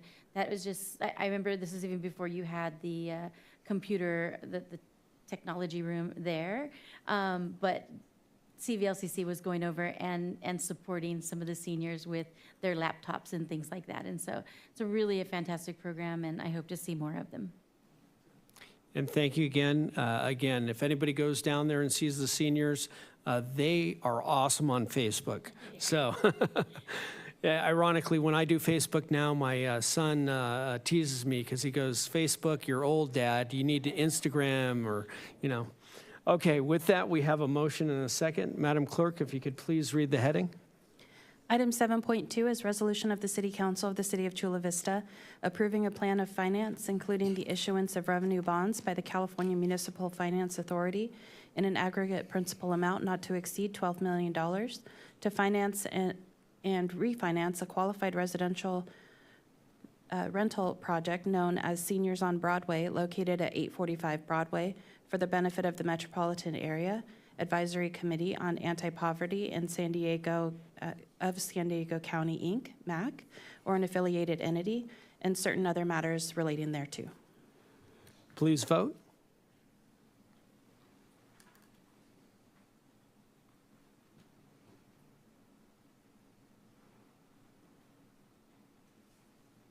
Item carries unanimously. Chris, congratulations. Thank you, Brian and Stacy, for your presentation. Thank you for your continued support. Thank you. I will move to item 9. There were no items that were continued from the consent calendar, as well as there are no more public comments. What I'm going to do, though, is I'm going to go ahead and just take a 8-minute break, because I know people are looking at me wanting to take a bio break. So we will go ahead and reconvene the meeting on that clock at 6:45.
Okay, the clock shows 6:46, and I'd ask council members to return to the dais, please.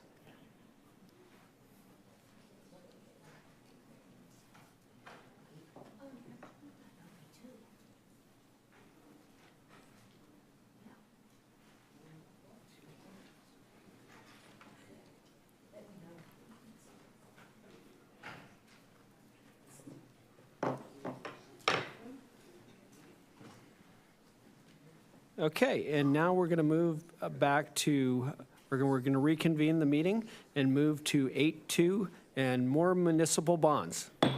Sarah, good to see you. Good evening, Honorable Mayor and Council.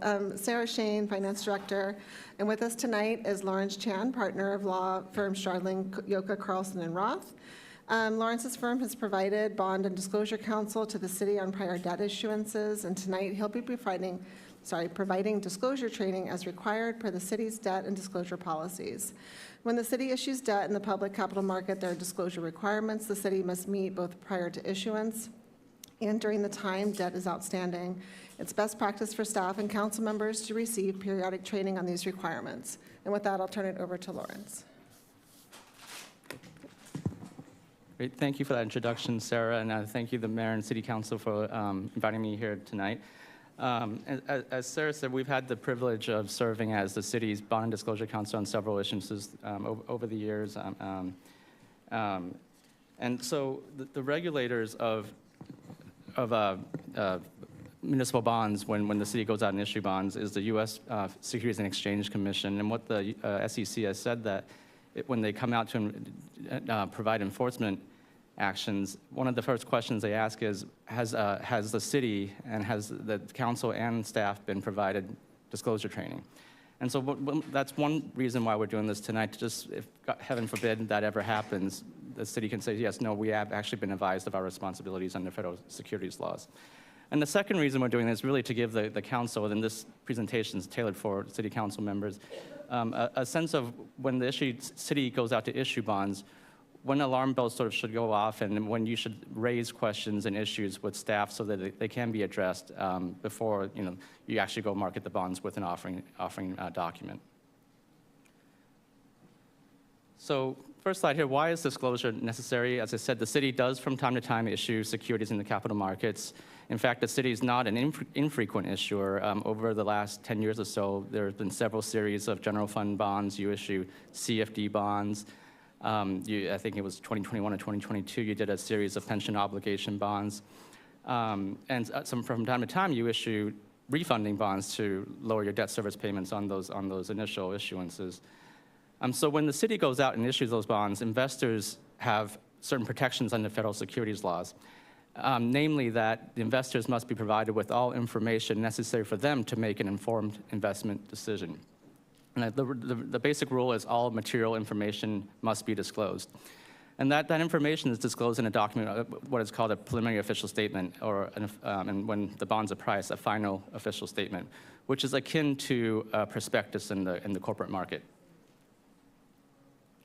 So the basic legal framework behind these federal securities laws are these two acts that you see here, the Securities Act of 1933 and the Exchange Act of 34, coming out of the 29 stock market crash. These laws and regulations apply to both corporate securities as well as the municipal securities that cities such as yourself issue, but they're very different. In the corporate world, the private sector corporations must register their securities with the SEC before they're issued. They have to essentially give the SEC a heads up that we're coming to market. They have to provide all kinds of documentation to the SEC during that process, where the SEC will review and comment on those documents. It's very different for the municipal market. Municipalities do not have to register with the SEC. And the disclosure that's prepared for municipal issuances is not at all prescribed. It varies, can vary dramatically from a type of issuer, like a school district, water district, city. So it varies more widely.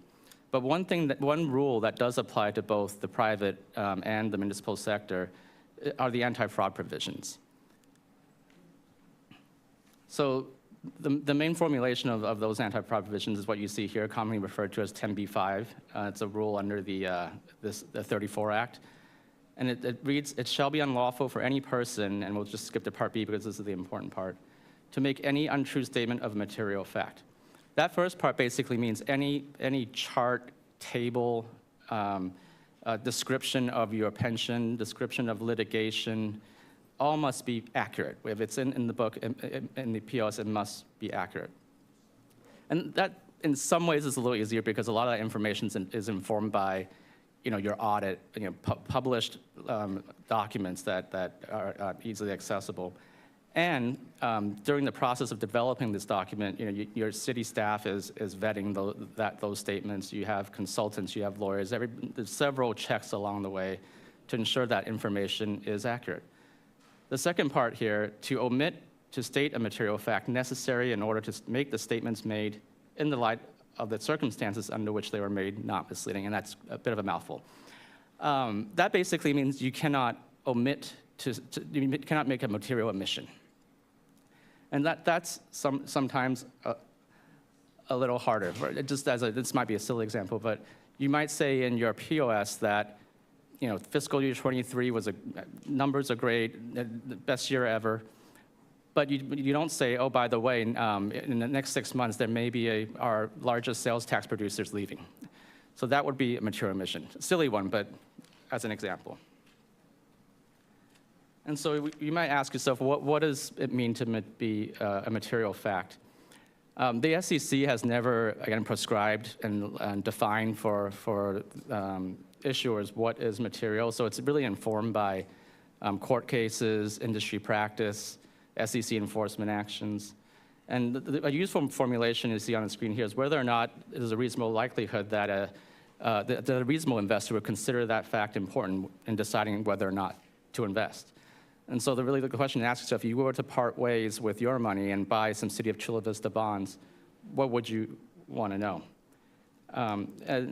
As a hypothetical, an issuer might say, hey, I have $30 million in reserves, but I have a lawsuit pending that, if I lose, may cost us $20 million.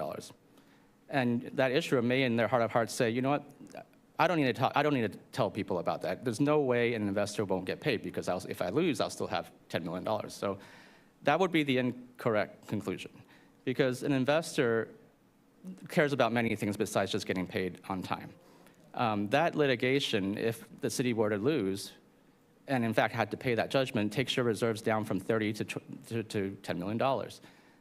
Your rating on that bond might have been based on a $30 million reserve, and so the bond may be put on credit watch. Right? There could be headline news because of that litigation that, in and of itself, whether rightly or wrongly, makes those bonds harder for the investors to trade now. So the key point is, if there's an issue, and it may be of concern to an investor, it's better to provide all the facts and let the investor decide whether or not they want to buy the bonds. So when do these disclosure rules apply? They apply to new offerings. Again, when you produce a preliminary or final official statement, when you do new offerings, whether for new projects or to refund existing bonds for debt service savings. They provide annual continuing disclosure reports, which is the reports that you covenant to investors to provide annually during the course of a particular issue of bonds. And that's akin, again, in the private world to a 10Q or Form 10K, that sort of reporting. And then sort of important to council members is anytime you may be deemed to be speaking to the investment market, and that could be, speeches, interviews, a tweet, social media postings, that sort of thing. And so just maybe to give a few examples, if one were to be giving a speech to the Chamber of Commerce and you're saying, the state of the city's never been brighter, everything's going great, all the good things are going to continue to happen, that in and of itself is unlikely to be deemed to be speaking to the market, right? I mean, I don't think a reasonable investor would listen to that speech and make an investment decision based on that, because not quite political speech, but sort of just rah-rah, if you will, speech statements, and couldn't be interpreted to really be directed to an investment market. Now, on the other hand, if you're giving an interview at a bond buyer conference with a room full of potential bond investors, and you're giving sort of granular information about the city's projected finances, it may be a different story there. So it's important to be cognizant in outside of public offering, like actual securities offerings, what is put out to the market. So as I said, the main offering document for new issuances is this preliminary official statement and an official statement. It's equivalent to a corporate prospectus. It must contain all the material information for that particular bond sale. And what the important takeaway here is, the POS and the OS is the city's document. So out of the Orange County bankruptcy back in the 90s and the SEC showed up on the scene, there was this argument made that, that the lawyers and the consultants and the bankers, they're the ones who really put the book together. The bankers are the one who's taking the book, the POS out to market the securities. We didn't do it. The SEC shut that argument down, and they said, no, it is the city's, it is the county's document. The county is ultimately responsible for the accuracy of its content.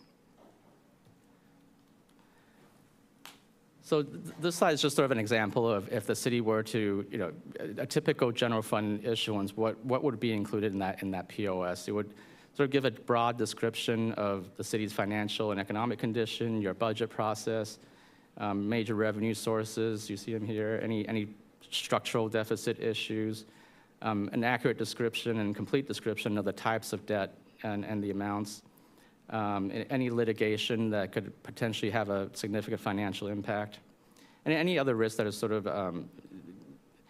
these days, sort of hot button, it's cybersecurity, climate change, and those sorts of issues are described for bond investors. Before I get into this last slide, I just want to give a few examples of when the SEC has showed up and there has been an issue and there were significant penalties levied. One is City of Allen Park. This is in Michigan, where there was an original plan to build a fairly extravagant movie studio project. It was 8 sound stages, touted as a Hollywood executive would be the leading the process.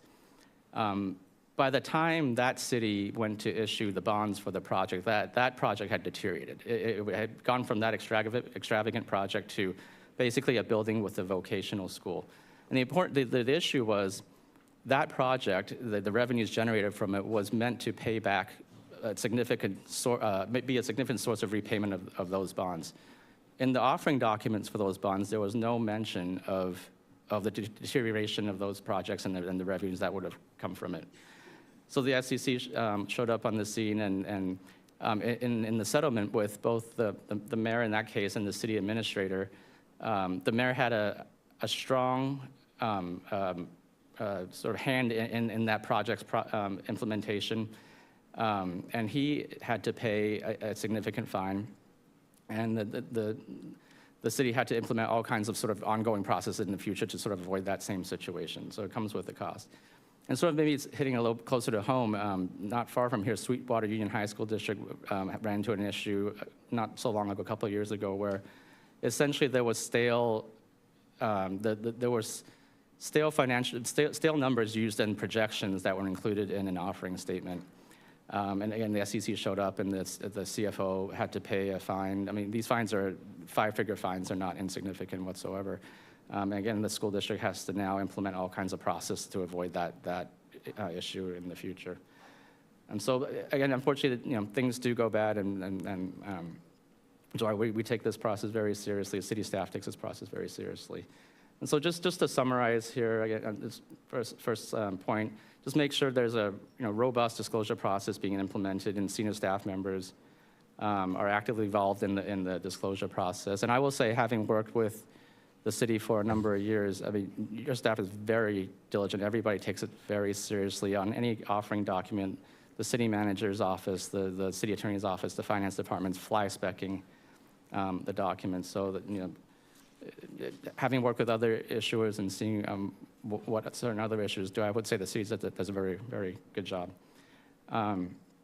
as city council members, again, just familiar, you're not responsible for the drafting. You're not responsible to make sure, every column adds up or all the grammar is correct or all the cross references are correct. But before any bond issue goes to market, that POS will be brought to you for your approval.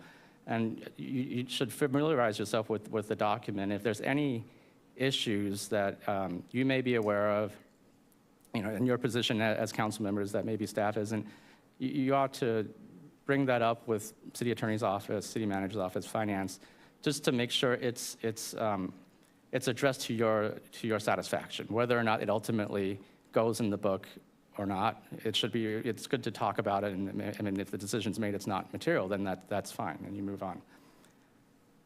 Again, during any marketing and sale of the bond, so that's that process after you've approved the POS and your bankers take that book and out to market. It's important that any public statements that are made, try to be consistent with what's being said in that disclosure document.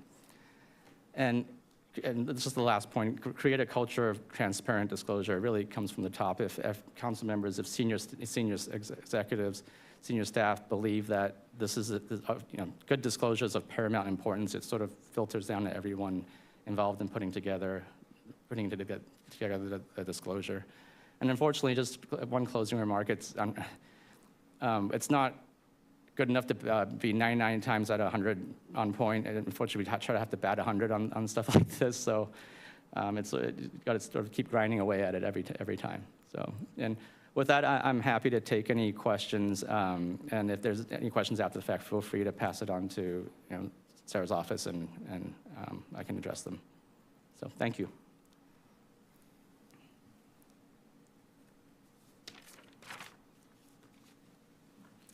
And do we have any questions? Member Preciado? No, I got excited. I got excited again listening to a wonderful presentation, and I just wanted to say thank you.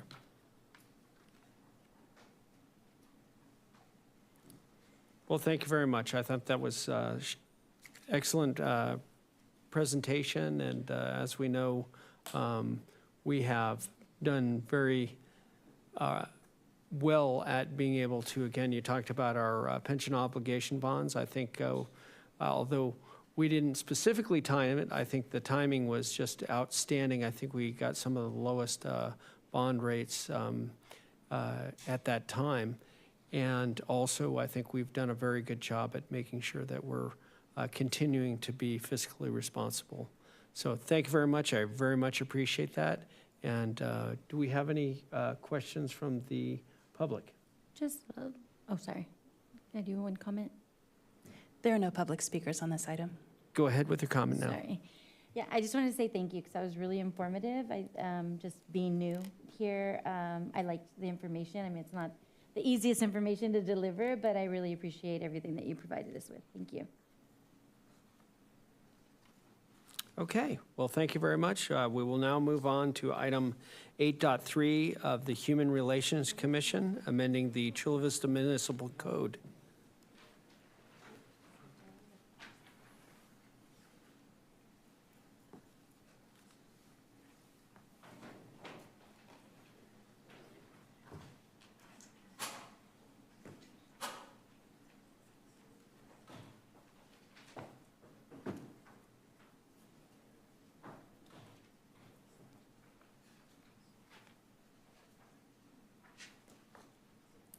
Adriana, the floor is yours, you and Carla. Good evening, Honorable Mayor and City Council. My name is Adriana Hernandez, and I am the staff liaison to the Human Relations Commission. With me tonight is Carla Mendez, who also supports the commission as its secretary. The item before you today is responsive to the City Council's referral from May 7th, 2024, and seeks to amend the Chula Vista Municipal Code, Chapter 2.36, Human Relations Commission, as it relates to the functions, duties, and membership of the commission. For background purposes, the current version of the Human Relations Commission was reestablished in 2017. Earlier this year, council, with consensus from the council, there was a referral of several changes to the functions and duties of the commission. to the commission itself for their consideration and feedback. The commission presented their feedback in May, and subsequently City Council requested several changes be made, and an ordinance along with a council policy were drafted and are before you tonight for your consideration. Broadly, the changes include expansion of the duties and functions of the commission, including a new annual recognition program of community members and recognition of several months of significance. The amended language includes the strengthening of relationships with community groups and nonprofits that support the well-being of the unhoused community in Chula Vista, removal of language referencing the Chiefs Community Advisory Board and Welcoming City, and lastly, the change of membership requirements and nominating authority for some commission members. Those changes are reflected in the ordinance and the council policy before you tonight. So moving on to the proposed membership. All members of the commission are currently nominated and appointed in accordance with the general appointment process, as you may recall, described at your last city council meeting by our city clerk. The proposed changes include switching to a combination of general appointment process and district-based appointment process. So that would mean mayor would nominate and council ratifies, but also that means some of the seats are tied to particular council districts. In this scenario, the council member filling the corresponding district seat would nominate and council would ratify. As seen on the screen today, the 11 voting seats would then be distributed as follows. 3 seats would remain as mayoral nomination. The remaining 8 seats would qualify distributed to each council district and nominated by corresponding council member. And the youth advisory member would remain as mayoral nomination. Should the city council adopt the ordinance, the existing members of the commission would need to be reassigned to the district-based seats. This process is detailed in the municipal code, and the city clerk would then return to the city council with a recommendation on new assignments to the district-based seats, intending to reduce as much disruption to the Human Relations Commission.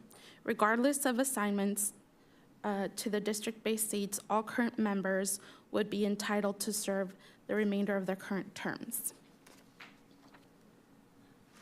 Moving on to the council policies, referring to attachment 2, specifically section E, items 2 and 3 in tonight's corresponding to historical and heritage months, as well as significant days of observances into a council policy that may be amended as needed to the city council.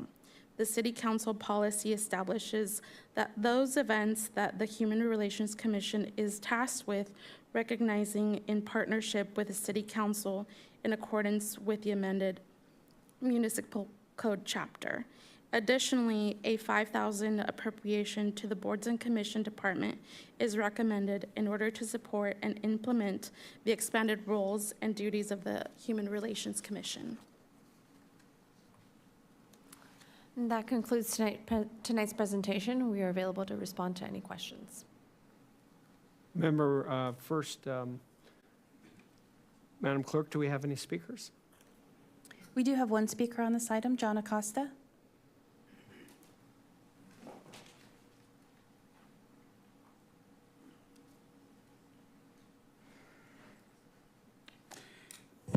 I was reading through the attachment, and it sounds really, really good. The only thing that, really concerns me is that, you're expecting it says on Part B, members should represent the diversity of the city. And if you look at the council, they do not represent the diversity of the city. The council had an opportunity to include somebody else other than Mexican American. I know you guys don't like that. You like Latino, Hispanic, and blah, blah, blah. Anyway, I call you a Mexican American. Anyway, they had an opportunity to include a Filipino person. Instead, Andrea picked Alonso. The council does not represent the city. So how can you demand something you're not able to do? That's my question. Thank you. Thank you. Are there any more speakers? That concludes the speakers on this item, and there are no e-comments. Thank you. Member Preciado.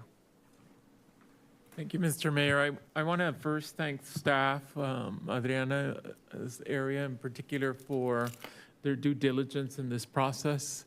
When I requested and received council support to make the referral to the commission, when the commission responded, and then subsequently we referred to staff and city attorney's office for an update, I think this is a reflection of what we can do as we collaborate with our advisory group. I'm very supportive of the outcome of your work, of our shared work, and I'm hoping that this ordinance can be put into action. I'm very glad that we're adding additional resources to support the work of this commission. I think it is critical that we find ways to accentuate the wonderful differences that we all share in the city. And I'm very happy also that no member of the commission will be removed in any way. They will just be distributed to the positions, and only when their terms come up will any changes to the membership occur. So I'm very happy about that and pleased. I was very interested in seeing how we could be inclusive of religious traditions in the way of some sort of city structure to highlight those religious traditions or faith traditions. But I recognize that there's always going to be something we don't agree with, and to avoid that kind of conflict, I appreciate that we will leave it to the commission to highlight individual things on their own. And in that regard, with the support of my colleagues, I will wait to hear from them, but I'm very happy to make a motion to support both item A and item B. And I appreciate very much the work that was carried out by staff and the city attorney's office. Thank you. Member Gonzalez? Thank you, Mr. Mayor, and thank you staff very much for all the work you've put into this restructuring. My question is regarding the district appointments. Generally, the commissions that have district appointments or representative for the districts, we like to aim for ones that are living within the district. Is that necessary? And I understand the benefit, especially in some cases where there's competing interests all over. But with this specific commission, there's so much effort to have diversity in viewpoints and backgrounds. Is it necessary for it to be? I don't see too much benefit in the geographic diversity. So why is it necessary to have the District 3 nominated rep live within District 3? I will ask the city clerk for her assistance on the district-based appointment process. Thank you, council member. The district-based appointment processes typically require the person to live in the district. In the past, that has always been the case. Right now, we have one commission, the Privacy Protection Technology Advisory Commission, that does not require district residency. We've had one other one in the past that didn't require district residency, but otherwise, most of the commissions, when they're district-based appointments, they do require residency in the district.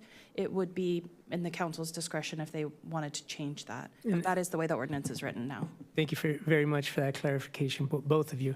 I, for one, would be supportive of not necessarily making it a resident. I appreciate the opportunity for each district to nominate an individual, but especially in this upcoming reappointment process, it would be great to have the ability to reappoint an individual if we see their merit, even if it doesn't split up neatly into the 4 districts. So District 3 would be able to support and nominate somebody who happens to live in District 1 would be my preference. Thank you. Member Preciado? Well, I appreciate the egalitarian nature of my friend and colleague from District 3. One of the things that I like to remind him is that we are a city of 53 square miles with 270,000 residents. And there is a richness that's represented in each of the geographic areas of the city. And I would just encourage us to reflect on the opportunity to appoint representatives that reflect that geographic diversity. As an example, when we create districts for our representation, we are very considerate and required by law in that context to be aware of communities of interest.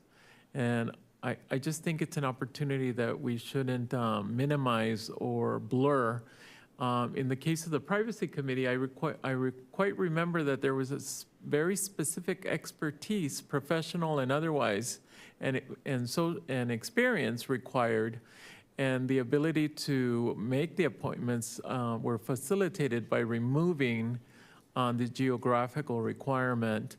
This is not the case for this committee. This committee is a Human Relations Commission, and the only opportunity we're looking to do with this transformation is in fact to find a way to have regions represented. And so, for example, many of the people who live in District 3 are newer to Chula Vista than some of the residents that live in West Chula Vista who may have been here for generations.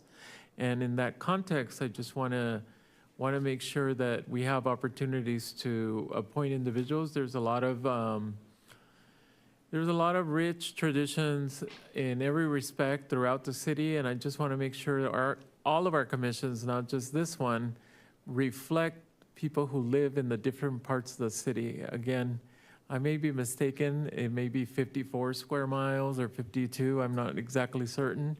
But I can assure you that as someone who spends in the recent period a lot of time in District 3, there are, even within District 3, there are significant variations of the residents who live in different areas and enjoy their communities. And just by the fact of where they live and how new their community is.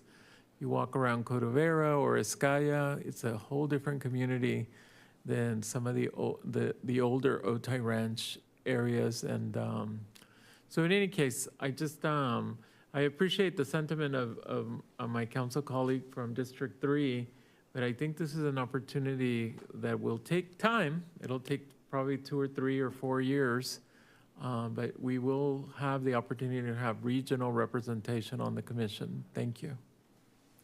Thank you very much, Member Preciado.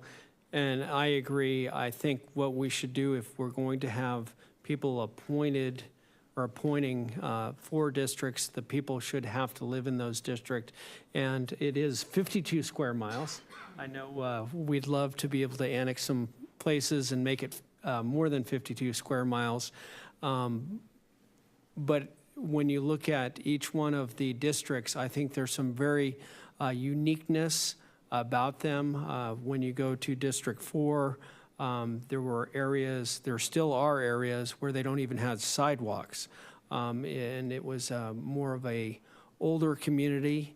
When you look at District 2, that's when you have literally generations of Chula Vistans that have lived there for decades. And then you have obviously the newer areas in District 1, and those are mainly single-family home areas. But then you go to District 3, and those are newer areas, but it's more of a density, where it's a more urbanized area. And I think it's very key that if you are going to have appointments by council members for each district, that they live in that specific district. Member Chavez. First of all, thank you for all the hard work, and I clearly support the steps that were made to emphasize the role of inclusivity in the proposed changes today and allow the city to go beyond the standards and definitions of the previous certifications that the city has pursued in the past. I can also recognize the importance of including and recognizing people from our districts. Just because, I do understand what Councilmember Alonso Gonzalez is saying.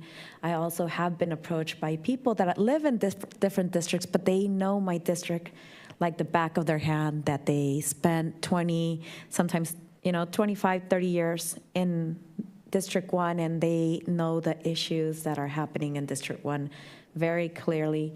I do understand the importance of having someone that has the pulse currently in the district, that walks the district, that understands the neighbors and the situations. And now with social media, you're very involved in the Eastlake group chat and what's going on in Eastlake, and just your community as a whole is always communicating and vibrating together.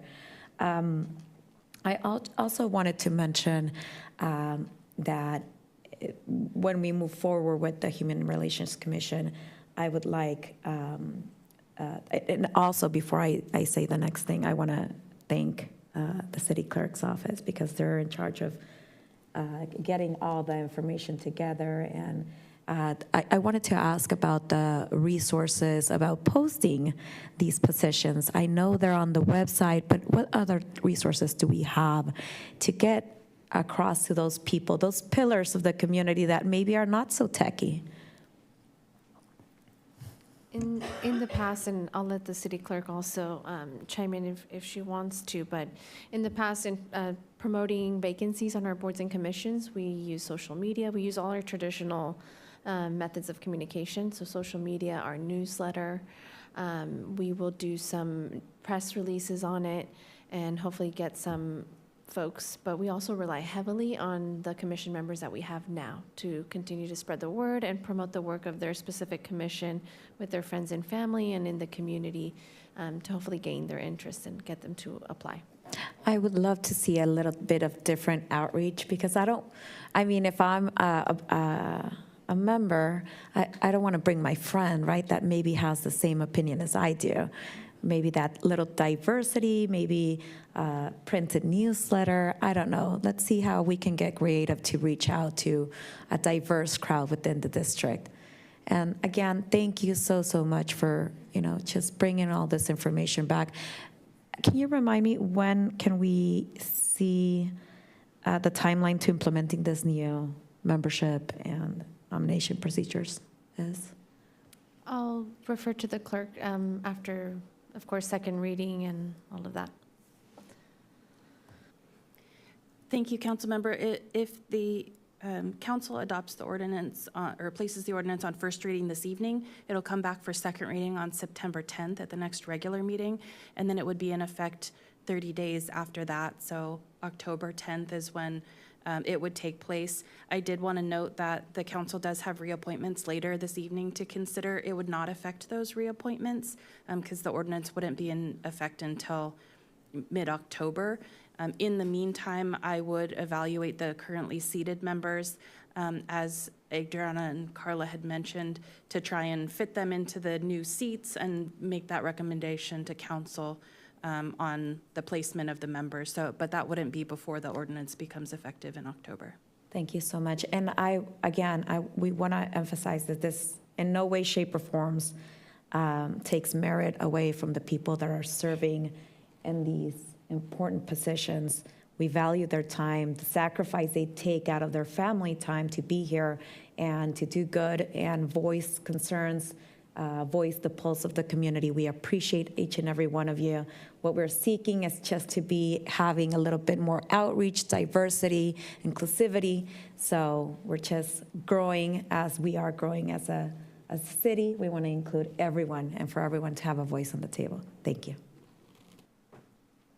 Member Moreno? Yes, thank you. Thank you for all of your work over here, ladies. I think my colleagues here all pretty much said everything that I deeply agree with. And one of the areas, just in the districting and the areas of making sure that we have our representation within our districts, I'm a huge fan in that area, being part of the whole districting process and listening to the community during lots of our focus groups. It was very important that our community, that we specifically have representation in each of our areas. I think historically we used to have a lot in certain areas and not so much in our west side. And so I think this really helps to bring in everybody's perspective and what our city needs and how to continue to help and enhance its growth. And so with that, I think I enjoy, or I really, I favor the recommendations that you put in place. And I just want to thank you all for all your work, and also my colleagues here that really provided all of that really key elements to the reasoning and the support around our community. Thank you. Thank you very much. My question is, in here, the ordinance is to allocate $5,000 annually. Does the Planning Commission receive any funding? I'm not aware of the Planning Commission having funding specific to theirs. There are only a few commissions that do. And which commissions are those? They used to, yeah. So council recently allocated monies to the commissions for business cards, so every commission was able to get business cards. I'll defer to the city clerk to help me to see which other ones do. Don't quote me on it. I'm pretty sure that the Civil Service Commission has funds allocated to them for certain hearings that they have to conduct. The Planning Commission, I don't believe, has a budget, although they are a public meeting, and so their meetings are streamed, but that doesn't come out. It's not allocated to the Planning Commission's budget, but we can follow up with the council with more details on that. Yeah, I'd like to see that. I just want to make sure that, we need to be fiscally prudent and want to make sure that we're not spending, because I know what happens.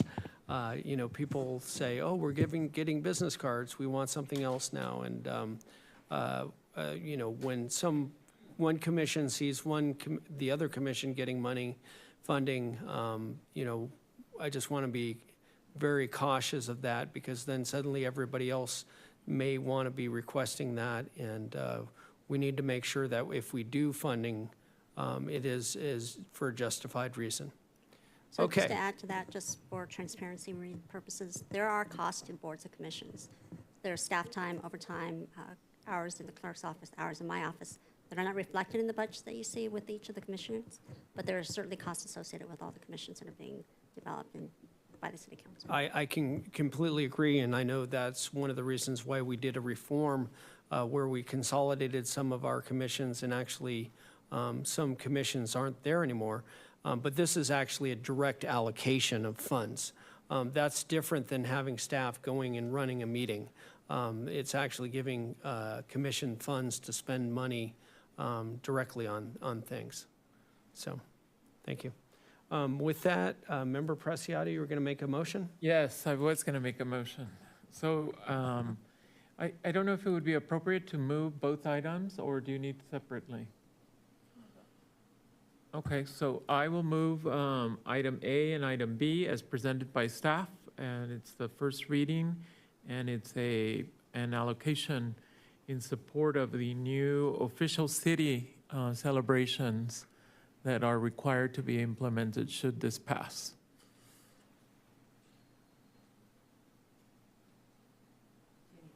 I need a second. Do we have a second?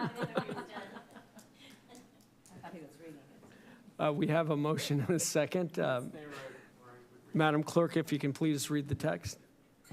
Item 8.3A is ordinance of the City of Chula Vista amending Chula Vista Municipal Code Chapter 2.36 related to the functions, duties, and membership of the Human Relations Commission, first reading.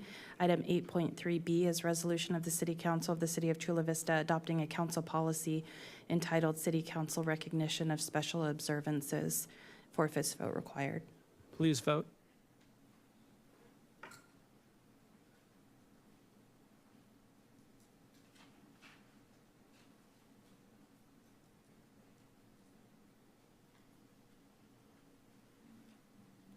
Item carries unanimously.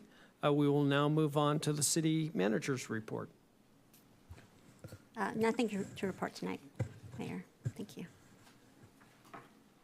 Okay, great. Thank you very much. Now we're going to move on to 311.1. And the first is, as we were talking about boards and commissions, we have the reappointment to commissioners for their first term, and then reappointments to their second term. I'm going to go ahead and First, I'll ask the clerk, are there any speakers? No, there are no speakers on this item. Great. I'm going to go ahead and make the motion, and looking for a second.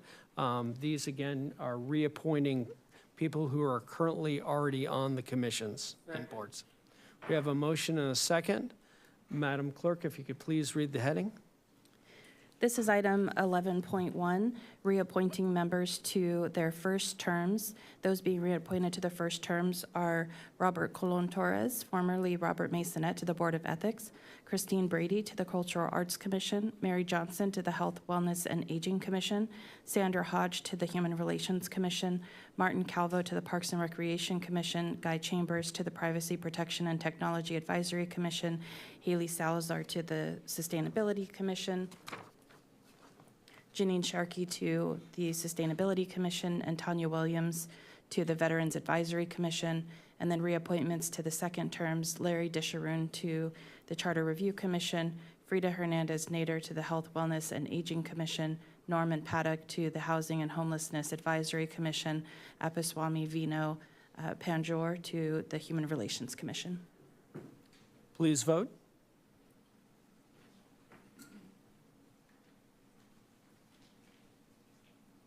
Item carries unanimously, and I want to congratulate all the commissioners for their reappointments. Now we will go ahead and move on to 11.2. This is the consideration of forming a city council subcommittee on outdoor dining. Madam Clerk, do we have any speakers? Yes, we do have some speakers on this item. There are 5 speakers. The first speaker is John Acosta, followed by Timothy Parker, followed by Todd Voorhees. First of all, the outside dining is great. However, one of the things that I would think and consider how you're gonna manage to do the outdoor dining without affecting the parking. Mr. Acosta, go ahead and move your microphone over so we can hear you better. Can you reset my time, please? We paused it for you. Thank you, Mr. Acosta. Thank you. Like I was saying when I was so rudely interrupted. Anyway, one of the things that I really support the outdoor dining. Chula Vista was adopted as a friendly city for seniors on 2018. That was when you were little kids. Anyway, the outdoor dining is a great idea. It's a very welcoming atmosphere. However, one of the things that would concerns me how is that will affect the senior community and the disabled. So if there's a way where you could rearrange the parking and have the dining in there where it's not going to take so many parking spaces, maybe make it narrow or something, but I'm not sure. I was talking to Nicholas, he said there's a possibility where you can accomplish both. Have the dining facilities outside and still not affect the parking facilities or parking space, and maybe he has a better plan on, I'm not sure. But keep in mind that, the seniors and the disabled, if you're gonna set up a committee, make sure that you include those people I'm talking about, the seniors. Not only a business person, because like I said, I like the idea of having the dining outside, but how is that going to affect the parking? Keep that in mind. And maybe, like I say, I spoke with him, and he said there's a possibility with the planning. Maybe he has a better plan than I do. I don't know, I'm not an engineer. So, but I would really support the outdoor dining. Thank you. The next speaker is Timothy Parker, followed by Todd Voorhees, followed by Kevin Rhodes.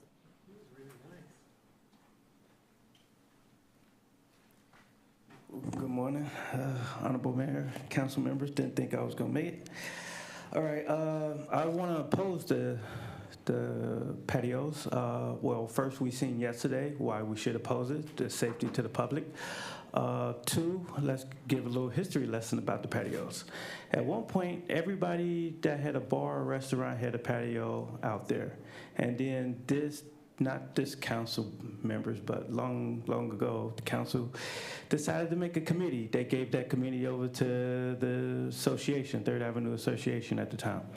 That association decided that only the board members should have a patio. So if you go look at the patios this day, only the board members have patios. Think about that for a second. Everybody else's patio is taken away. My patio, and let's think about this, John, Mr. Mayor, sorry.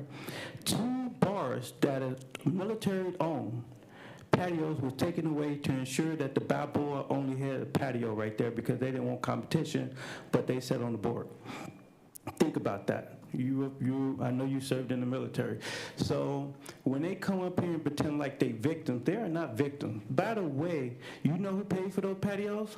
Taxpayers. They was given grants. So when they come up here and talk about all the money that was spent, they never talk about the grants that they was given to pay for those patios while they used those grants to put other businesses at a disadvantage. So those patios are free square footage that they get paid for by the taxpayers to have people. That means they can have more people than me now for free that I don't have and other bars don't have.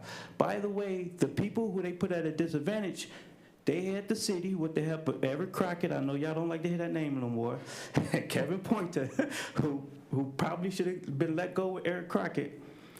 They worked with that association at the time to put us at a disadvantage, and then had the city unknowingly come remove all our patios that we actually paid for. I didn't get a grant for my patio. I paid cash for my patio. So now they want to come up here and act like they're a victim and do all this stuff that they've spent all this money that taxpayer dollars spent for, and have you create a patio or another committee that will probably be just them. Don't do it. Take it away. Give everybody a fair advantage on the block. You need the tax money anyway. Also, if you look at these pictures, DeVoe, 6 parking spots. 6 parking spots, 3 pump. They have a parking spot, and they have a food truck. If anybody else put a food truck out there, the police, with the help of the association, is right there in front of them. But since they're part of the association, they're part of the little scam, they get the food truck out in front. So please, we need to stop playing these games with that association and help out the other businesses. Quit putting us all at a disadvantage to help a small group of businesses. Make it equal. Make it fair. Thank you. The next speaker is Todd Voorhees, followed by Kevin Rhodes, followed by Dominic Lemandry. Good afternoon, Honorable Mayor, Council, City staff. Appreciate the opportunity to speak on this issue. Setting up this subcommittee is a welcome first step, but that's exactly what it is, a first step. And I'm glad to see that the council is taking some recommendations I put forth in the letter dated May 22nd, addressing this issue. With the setup of the committee, I think it's prudent that we saw how great the other subcommittees are in the city, working transparently and openly and collaboratively with people from the community, business owners, council members, others. That's when we get the best results. It's proven. We've seen it with other committees, and we'd like to see it here as well. So a great first step, but let's include committee and business owners and area residents as well. I don't think I need to belabor the point that these outdoor dining facilities are economic engines that drive folks to 3rd Avenue, that will continue to drive folks to 3rd Avenue and other areas of the city. They should be left. As we continue to study this issue, it's imperative that they remain in place until we have an ordinance that addresses that one way or the other. They should not come down until that ordinance is in place, or if they are allowed to stay at that point, then that's even better. But they shouldn't come down until at least we have a plan moving forward. Let's address the second issue of this, which is parking. These parklets and outdoor dining facilities take up about 1% of parking in the entertainment area along 3rd Avenue. 1%. Let's not get hysterical here and think they need to be removed immediately. We do need handicap parking. Everyone agrees on that. That's not an issue for anyone. We can address the handicap parking issue. We can address the parklet issue. We can make it a win-win for everyone. We also need to look at our outdated parking ordinance at the same time. Let's have staggered parking rates. Let's increase the parking hours past 6 o'clock. Businesses don't close down on 3rd Avenue at 6 o'clock anymore. Let's look at how the ACE parking contract is. Let's take all of that into a holistic approach. Let's bring people from the community and businesses together and make it work for everyone. Thank you. The next speaker is Kevin Rhodes, followed by Dominic Lemandry.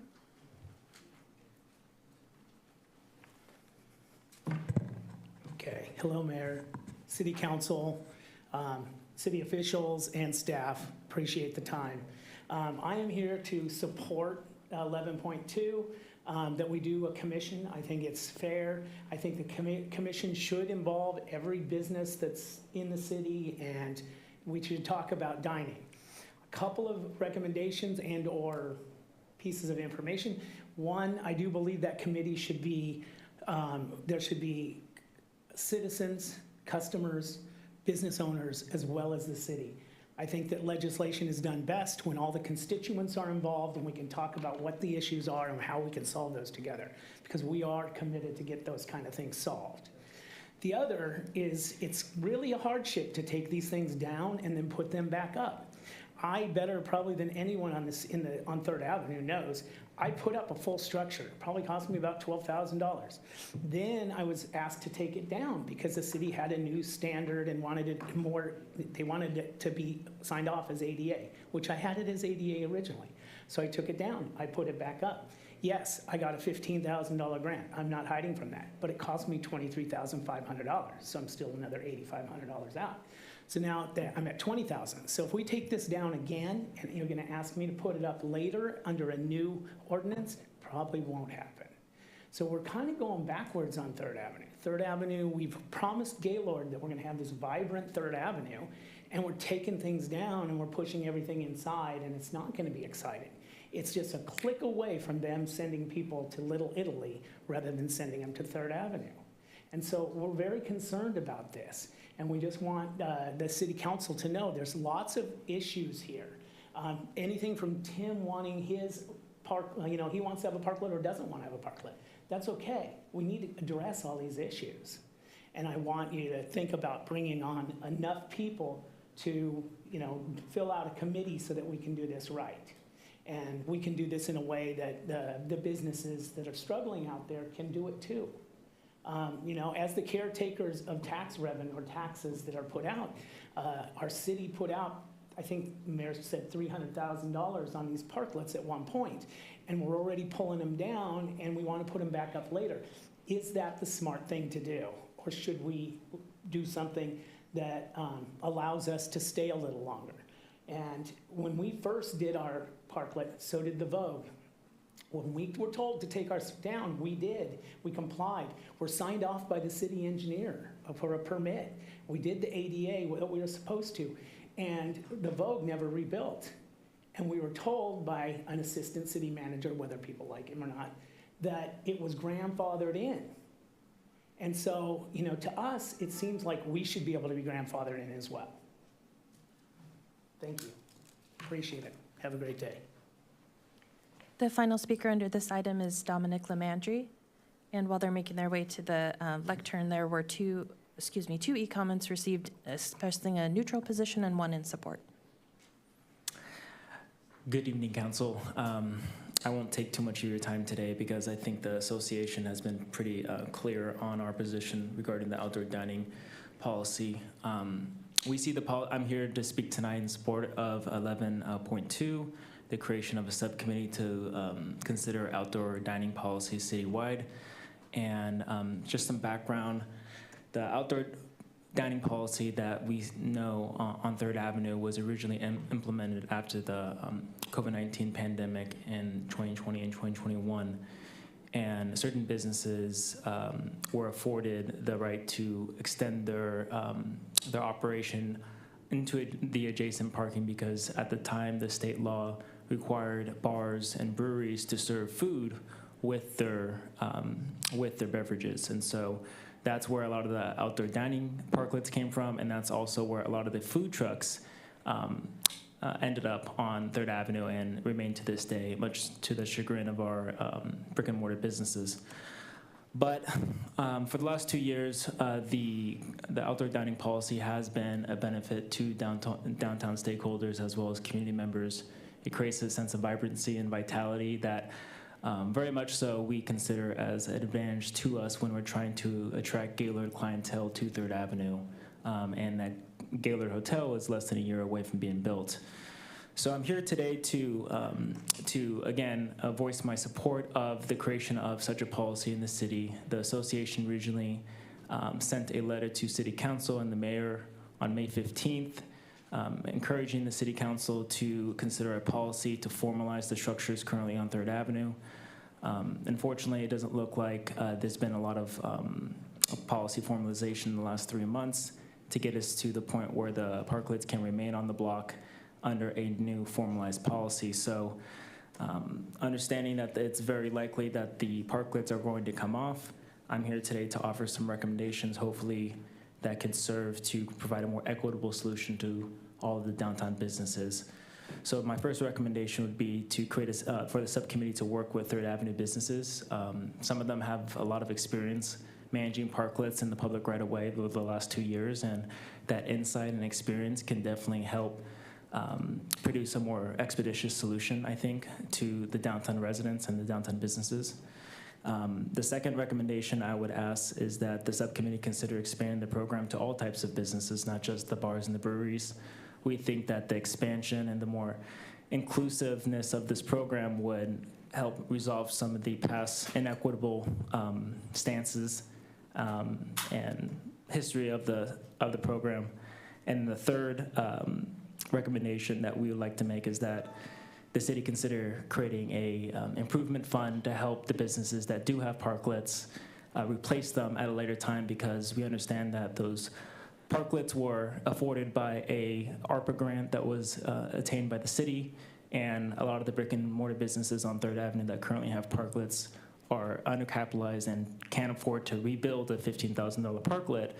But the city does have existing programs like a facade improvement program where they offer matching funds to private businesses to improve their facade.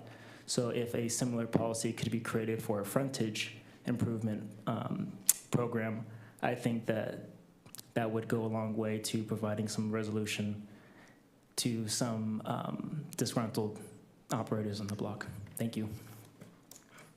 Thank you very much. And Madam Clerk, that was the last speaker? Yes, it was. Great. Thank you for everybody for coming down and speaking on this. Outdoor dining offers numerous benefits of enhanced ambiance, better ventilation, sunlight, fresh air. Outdoor dining has made it a very popular choice for both diners and restaurant owners. Tonight, I'm going to make a motion to set up a city council subcommittee on outdoor dining.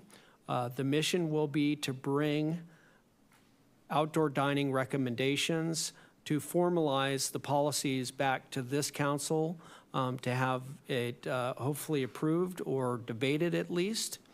And these will be policies will be for the entire city. It will be from the Bayfront to Broadway to 3rd Avenue to the eastern side. As someone mentioned, we do have Gaylord, which is going to be opening up in May of 2025, and we want to make sure that we're attracting many of those visitors into our city to be able to have them enjoy the restaurants and our businesses to be able to bring in revenue for them and to help create jobs. The subcommittee will be working with stakeholders, businesses, the city, different opportunities.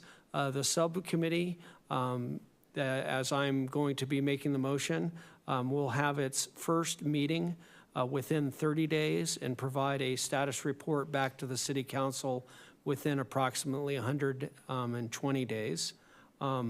With that, I don't see anybody who would like to speak, but I would make the motion then to create that subcommittee, and it would be myself and Councilmember Preciado. So moved. Do I have a second? Second. We have a motion and a second. Madam Clerk, if you could please read the heading.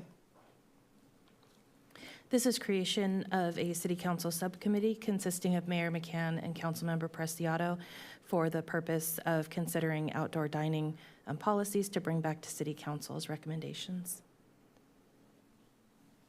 Please vote.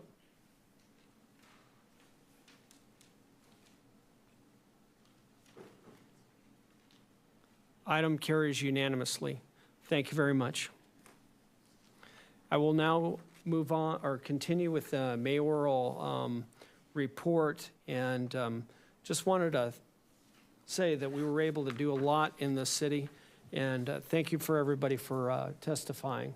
I was very honored to attend the opening of Shariah's Closet on 3rd Avenue. It really was a blessing because this is an area where people in need and necessary to have some help of families in hardships and crisis can go down, get clothes, and be able to get not just clothes for themselves, but for their kids. I also attended the police department's promotional ceremony. 2 police agents, 2 police sergeants, a police lieutenant, and our new assistant chief, Dan Peak. I'm so proud of all those who were promoted, and I want to thank the city of Chula Vista for being such a great city, and to all our officers for making us safe. And I know that the chief of police is now touting that we are the #1 safest city in the county, so I really appreciate that. There was the topping off ceremony for the SBCS building, which is the big construction going on across the street, and that was an amazing space for the offer. I want to thank Member Chavez and Member Gonzalez for being there. And were you there, Jose? Yes, I was. And then Jose. I noticed, but I was there. Yes, I wanted to make sure I recognize you, that you were there, and I appreciate you being there. I attended the annual Living Coast Discovery Center Farm to Bay event, and this was a lot of fun. It was a great evening full of local food vendors and opportunities for the facility to raise money. And if you don't have a membership, please join. It's a great cause, and you can go down there and enjoy it, as well as bring your kids or grandkids down there. We had the Altrusa International of Southern California Virtual Club recently donated a free tiny library to Palomar Elementary School, and I was honored to attend and help do the ribbon cutting. And it was so neat to see all the kids. They were so energetic and so interested in being able to learn. And as you know, the better you can read and the more you read when you're younger, the more successful you'll be. Last week was the National Night Out. Unfortunately, we had a council meeting, so we couldn't stay there the whole time, but I was honored to be there. I know all my other council members were there as well. It was nice to see the command staff, so many officers, dispatchers, community members, and I really wanted to thank them for taking time to thank our community and create that community relationship, and then all the community members for being willing to thank our law enforcement agency and what they do.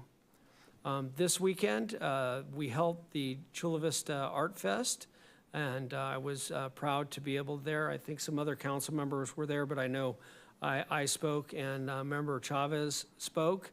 It was a great event. It was the 2nd annual, and one of my favorite bands, Perla Negra, performed. They were just amazing, and looking forward to having this be an annual celebration of community artists from Chula Vista. We also had the Boards and Commissions Recognition event to honor and celebrate those who volunteered their time and improve the city. And we were extremely grateful for all the boards and commissioners for their work and commitment, and for those attended. It was great to be able to have them come and honor them. We had 21 fire cadets graduated, and again, I know my fellow council members were there also for this year's academy, fire academy.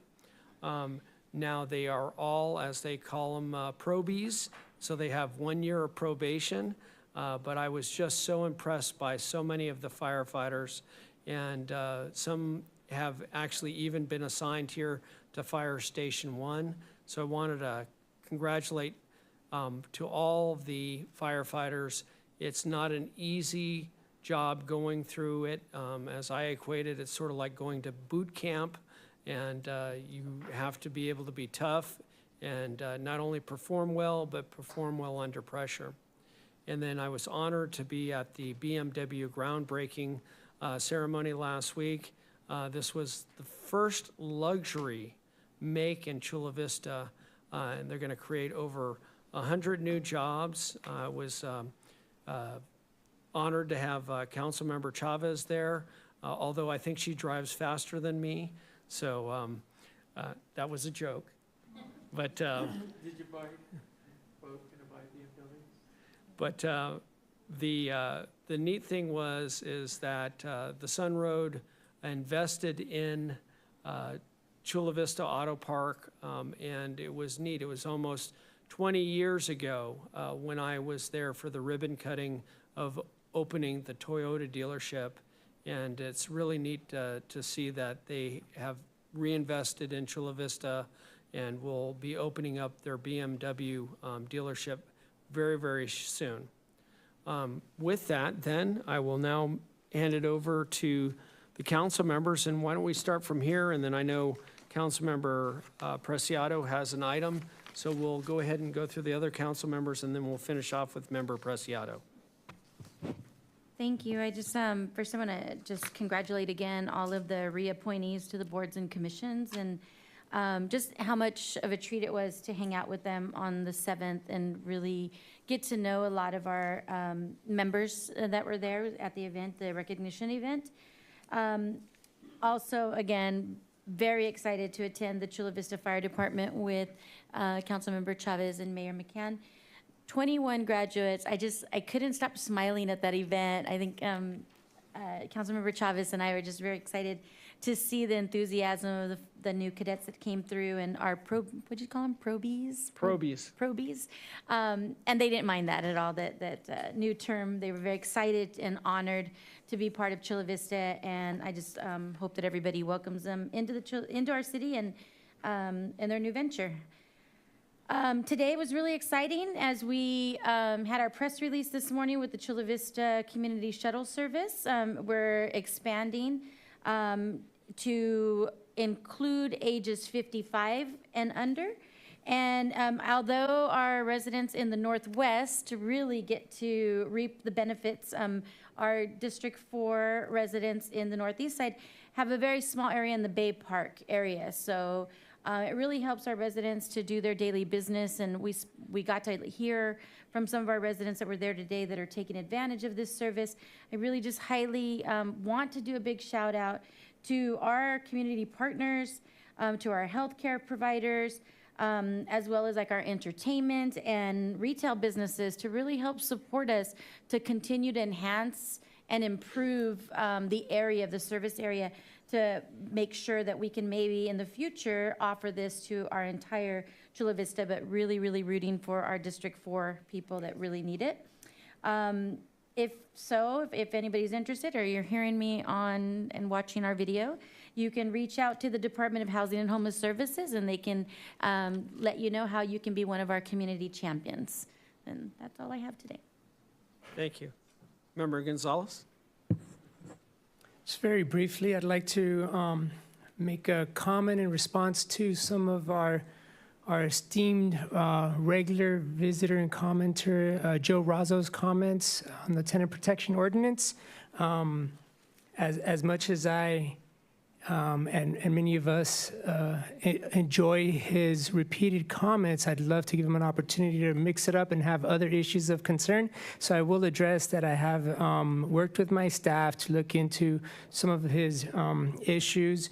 In particular, my staff member spent some time with city staff and the whole specter of city fines causing rise in rents locally is just not there, much less the nexus to homelessness. But that being said, we are receptive to his concerns and are willing to continue conversations with him. So to that point, I think there are a few other points that we were discussing with the tenant protection ordinance that were not 100% resolved. So I'll be working with staff to raise those points and make sure they're still in the work. And when it comes to the specter of city fines, if there's any way to help clarify that those would only be in the cases of egregious and intentional acts by the landlords, that would be, I think, in line with the spirit of the ordinance. So if you're listening, Joe, we are listening to you, and if you are no longer tuned in, you're lost. But I'll be happy to follow up with you, including with the invitation for Thursday. So my staff will reach out to you, and that is all my comments for this evening. Thank you very much. Member Chavez. For the record, I'm not a fast driver. I don't want to get in trouble with PD. So yes, the fire graduation ceremony, Councilmember Moreno and myself, we were just, when you're in front row and you're seeing mamas tear up, first of all, they were fighting to put on the pin. It took them a minute, but they were just getting tear-eyed, and just the word exchange and all the family, the love, the spouses, the kids. It's just an emotional ceremony because, first of all, you have fear of what they're doing every single day, right? They're running into fires. They're sacrificing so much and time away from their family as well. But just the accomplishment, the proud looks and the embrace they give, it just means so much. And watching the videos of every single moment that they were practicing and on the field, and it's just something that we should value a little bit more. And when you put a face to the families that are also there, congratulating them, celebrating them, but at the same time, like I mentioned, worried about what they're exposing themselves to for the better good of the community, it makes you appreciate it a little more, I'm telling you. And well, aside from that, the mayor already mentioned BMW opening in Chula Vista. And I want to congratulate the Feldman family, and they also have Toyota in Tijuana. And so they're a binational family, very invested in the city of Chula Vista. And I want to congratulate them for this great opportunity they're giving our local constituents to have access to these incredible cars. The Art Fest, what an incredible festival. I want to congratulate city staff and everyone and anyone that was involved. It gets better and better every year. I saw a lot of people that we love.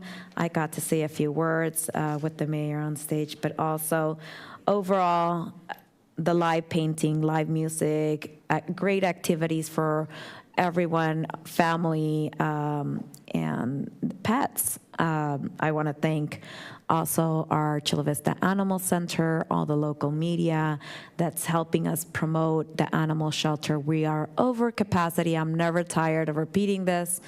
We are over capacity, and as Mr. John Acosta mentioned, we need all the help we can get to get foster or adoption for all these wonderful pets that unfortunately are in our animal shelter. And I think everything else was mentioned by either the council member or the mayor, so I'm going to stop there. Thank you. Thank you. We'll now move to Member Preciado. Thank you. I'd just like to start with a brief reading and then a comment, and then I'm hoping there might be members of the public who want to provide some feedback. This item that I'm presenting it to the for a council approval is a resolution supporting the California Legislative's Black Caucus 2024 Reparations Priority Bill package. In 2020, Secretary of State Dr. Shirley Weber introduced and advocated for Assembly Bill 3121, AB 3121, initiating a task force to research and formulate reparation proposals for African Americans. Last year, the California Task Force of Study and Develop Reparations Proposals for African Americans completed a report that compiled empirical data and evidence on chattel slavery and the harm inflicted on Black residents. The California Legislative Black Caucus is drafting responsive legislation to act on the legislative recommendations from the report. The California Legislative Black Caucus 2024 Reparations Priority Bill Package includes 14 bills currently progressing through the state legislature. And just briefly, as the resolution indicates, they're in the realm of education, the realm of civil rights, the realm of criminal justice reform, health reform, and business reform. And to that end, I was inspired to do this as I read the UT article in last week's paper by Jerry Wu. It was August 5th, and it indicated that the city of San Diego had already taken a position in support of this resolution. That's why I reached out to Councilman Henry Foster of City of San Diego's District 4, and the county will likely take a position in the coming week on the same package of bills. And that's why I thought it would be very prudent for the second largest city in the county to also take a position potentially of support for this legislative package. And with that, Mr. Mayor, I'd like to hear public comment, and then I would be happy to make a motion. Madam Clerk? We do have 4 people who've registered to speak on this item. The first speaker is John Acosta, followed by Lily Hebert, followed by Delia Dominguez Cervantes. I fully support this. Well, however, one of the things that is very concerning is that nobody talks about the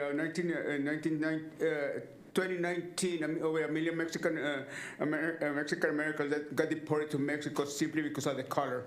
From the 1930 to 1940, over 2 million Mexican Americans, they got deported. So, they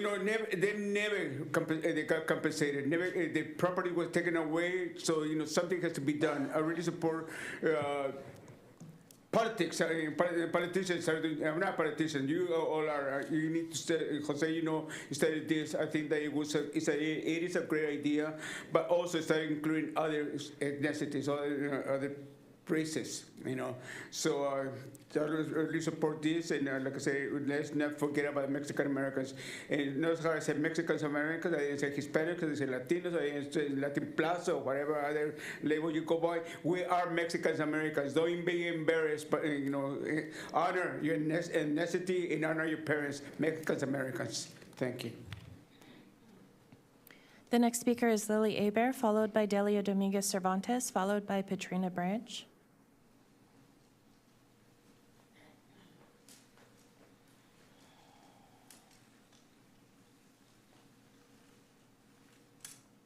Good evening, Mayor and City Council and managers.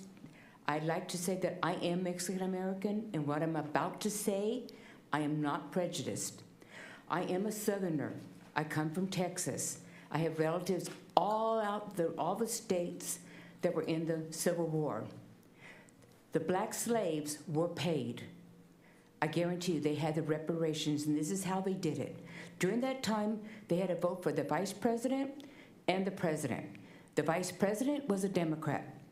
The Republican president was Abraham Lincoln. When Abraham Lincoln died, President Johnson took over. And what he did, after the Civil War was over, he made all of the people who owned their houses go to Washington, D.C.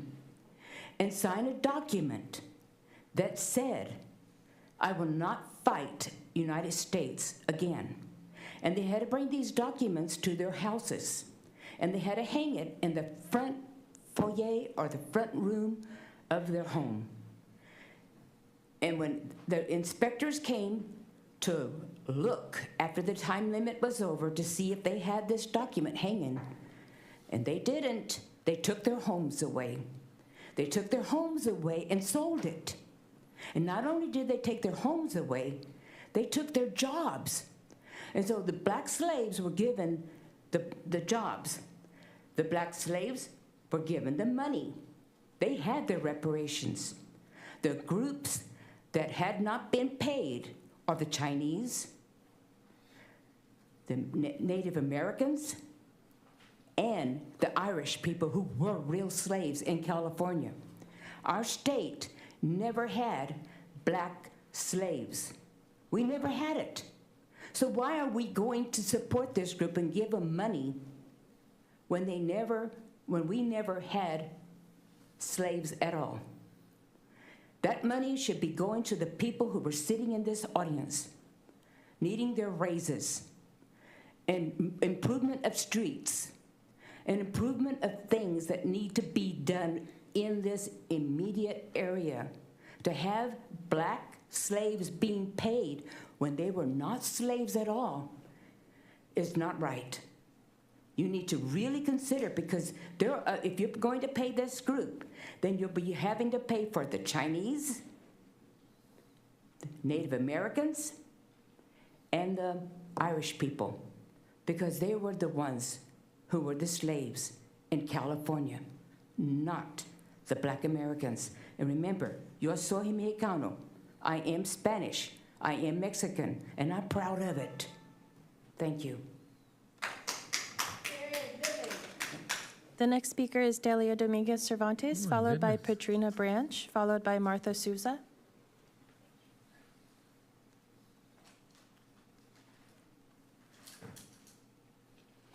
Good evening. I'm confused about this resolution. So I think to put a resolution out for any groups of people, it should be very clear what that means for our city. What's our responsibility going to be? Are we going to set up more bureaucracy to implement certain things? I would hope at this stage of the game that we are not being discriminatory as a city. My family's black as well. So I would hope we encourage strongly to the capacity, to the ability of each one of our family members. I really am, if you speak Spanish, a capirotada. Everything in my family, from yellow, brown, green, every color, black. We encourage strongly to develop yourselves, to study. Not everybody is meant to go to college, spend 4 years out there. There's trades. I know of a law firm that the partner quit and became a plumber because he makes more money being a plumber, and we all need plumbers. So I'm wanting to find out here, are you seeing discrimination in the functioning of our city? Because if so, and you haven't addressed it, shame on you, because it should have been addressed. Because we should be functioning colorblind and by merit, by abilities. I do not need a brain surgeon, unless he's a good mechanic, to come fix my car. I don't need that. So in your addressing and wanting to adopt this resolution, I'm not understanding exactly what our city's function is. Is it symbolic? Are we going to tax my black family and any other black family for them to get money back? Is it about money? Because then you're going to get it. How are you going to get that money? I don't know what it means. It's just too nebulous. Are we going to tax people? And we're going to say, okay, you're not brown enough. Okay, tax you. You're white. You're yellow. Not tax them because the money's got to go to the black community? Or are we going to also tax the black community to get money back to them too? Well, that's counterproductive. The atrocities that have been committed in the past are horrible. And I've seen the effect on my black family, but I've also seen the effect on my Mexican family. How far back are we going to go? I also happen to have Asian American in my family. Where do we draw the lines? What is the effect of this resolution? there's not enough in there to help us understand what our role here is in the city of Chula Vista. I'm sorry for extending the time, but I'm just not clear on this. Thank you. The next speaker is Petrina Branch, followed by Martha Souza.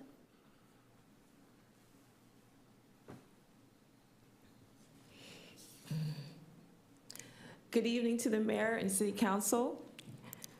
My name is Petrina Branch. I'm a resident of Chula Vista.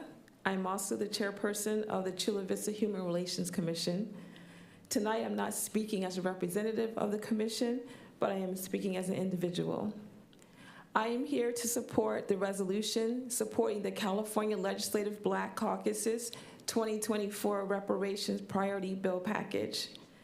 California Assembly Bill 3121, sponsored by then Assembly member Shirley Weber, established a task force to study and develop reparation proposals for African Americans. AB 3121 acknowledged that as a result of historic and continued discrimination, African Americans in California, especially those whose lineage can be traced to an enslaved person, continue to suffer economic, educational, and health hardships that have prevented African Americans from achieving equality. In June of 2023, that task force issued a final, approximately 1,000-page report that provided evidence of the harms that require reparations and made recommendations for addressing those harms. The introduction and background of the executive summary of their report states, I quote, "The African American story in the United States is marked by repeated, failed promises to right the wrongs of the past, both distant and recent, and failures to acknowledge and take responsibility for the structural racism that perpetuated these harms." In 1883, the United States Supreme Court interpreted the 13th Amendment as empowering Congress to pass all laws necessary and proper for abolishing any badges and incidents of slavery.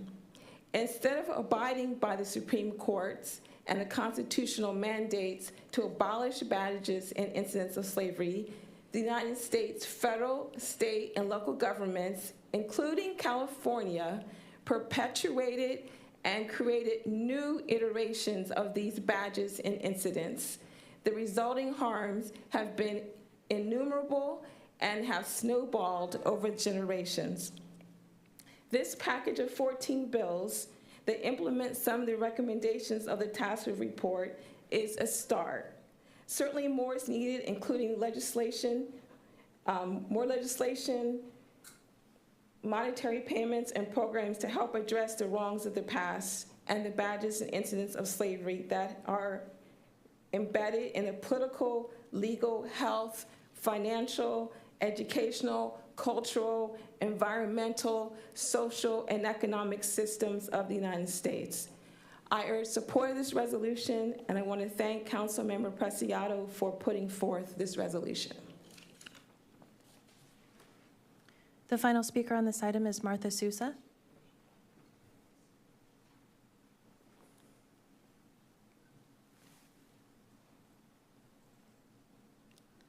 Good evening, Mayor McCann and council members. I oppose what Preciado is wanting to bring up here. Why are we talking about slavery reparations here in Chula Vista City, Mr. Preciado? How and why this topic made its way here in the city of Chula Vista? Like most Americans, I am sickened by the specter of slavery and understand the horrors it wreaked on the Black generations ago? Most of us are painfully aware of slavery's ugly legacy, but to once again resurrect the idea of paying off current generation of Black people for the sins committed by white people and others decades ago makes no sense at all. It is ridiculous. To study reparations and recommend remedies for the harm caused by slavery and the discriminatory policies that followed abolition. Under the bill, the United States would have to formally apologize for the institution of slavery. I predict that this will stir up plenty of controversy and hard feelings, but ultimately go nowhere. As usual, we are already seeing troubling signs of companies pursuing misguided efforts related to issues of race. Coca-Cola recently came under fire for a diversity training program that essentially asked its white employees to be less white, whatever that means, to help eliminate racism. Sadly, this reflects absurd liberal actions that demoralize Black Americans into self-pity while doing nothing to help them. Instead, people should feel free to be who they are and accept other people for who they are and their beliefs or life choices, especially given that we are all children of God. Reparations like diversity training will encourage divisiveness, something we need far less of these days. When everyone is quick to err on the side of outrage, if the Black Lives Matter movement and the iniquities caused by COVID-19 did not already create a big enough split in our bitterly divided society, the continued demand for slavery reparations will finish the job. And I got family that's Black, I got family that's white, we're all different colors and come from different race, everything. I got a cousin that's in prison 35 years because he has that mentality. We need to change that. Reparations is not gonna help us, it's gonna divide our people. It's gonna divide everyone. And we need to be together, not divided.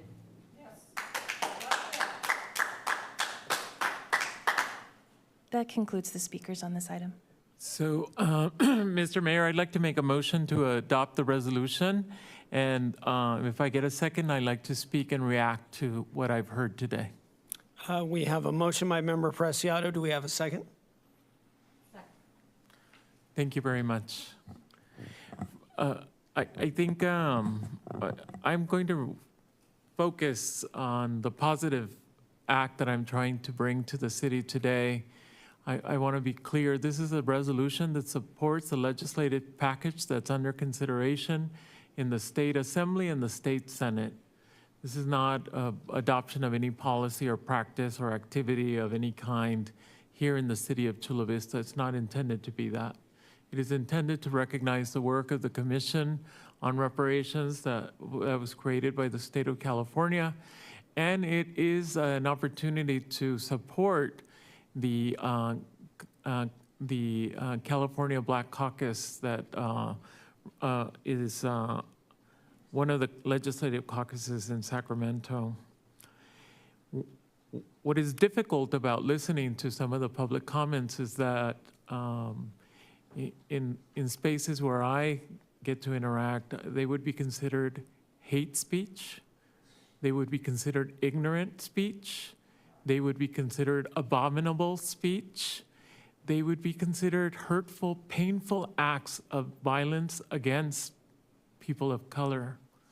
It is dreadful that in a community like the city of Chula Vista, people feel comfortable making statements that are racist, that are basically cruel, and perpetuate the kind of indignity and inappropriate nature that this community has experienced over centuries, over generations.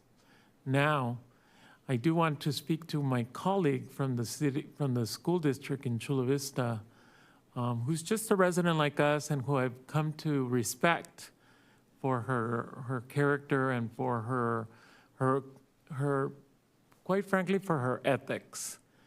Just like your district operates a program that supports African Americans, I think the nature of the work that is trying to happen in Sacramento is to try to support and bring remedies to a community that has experienced a lot of pain. It's not the only community that has experienced pain, but it's the one that we have before us today as part of the conversation. I want to tell you that professionally, I work in college opportunity. I've dedicated my life to it for 26 years, and right now, I'm co-leading an initiative that works with young men of color, that's African Americans, Asian Americans, and Latinos. And I do so not because they require anything separate or unequal. I do so because as they experience university, as they experience the system, they have unequal outcomes. They are as brilliant as anybody else. They are as they have the potential as everyone else, but they come to the institution with legacies, with reflections of basically the culture. We have the communities we deserve because that's what we've created. We've created poverty. We've created homelessness. We've created divisiveness and hate. And under the guise of a God that I recognize as benevolent and good, hate speech is attributed in his name. And it's so ugly and unfortunate and ignorant. Ignorant is what I want to fight back. So this is as polite as I can be after what I listened to from some of the members of the public. You have a right to free speech, and you were afforded an opportunity to say it, but I reject your statements as hate speech. I reject your statements as misinformed and ignorant speech. And I hope that you apologize to the African American community of this city and to all of us who want to live in harmony. I want to respect what you say, if you respect what I say, but if your respect or what you say involves the destruction and the denial of the hurt of Black people, then we're not respecting each other. I'm going to, there was a statement made earlier today that the reflection of this city council, because four of us happen to be Latino, that we are not interested in diversity or we're not interested in activities that support others. I must tell you that I have a professional career that's recognized by many people that would say otherwise. And in that spirit and that context, I invite my colleagues to support this resolution that, again, does not obligate the city into anything. The resolution is very specific about what we're going to do.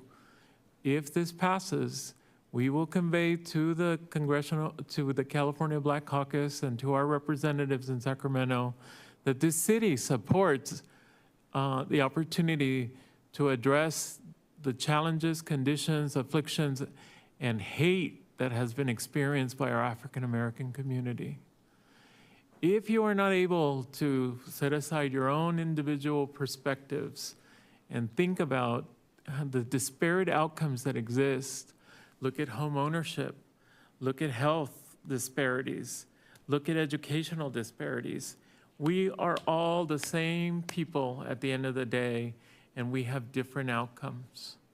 And if we work together, we can start solving these issues, but we have to have our hearts open to it. I'm going to stop there. Again, I appreciate the opportunity, and I appreciate Carolina's second of this motion. I'm hoping that all of us can vote in support of this. This is a symbol. This is not obligating the city to do anything. This is a symbol.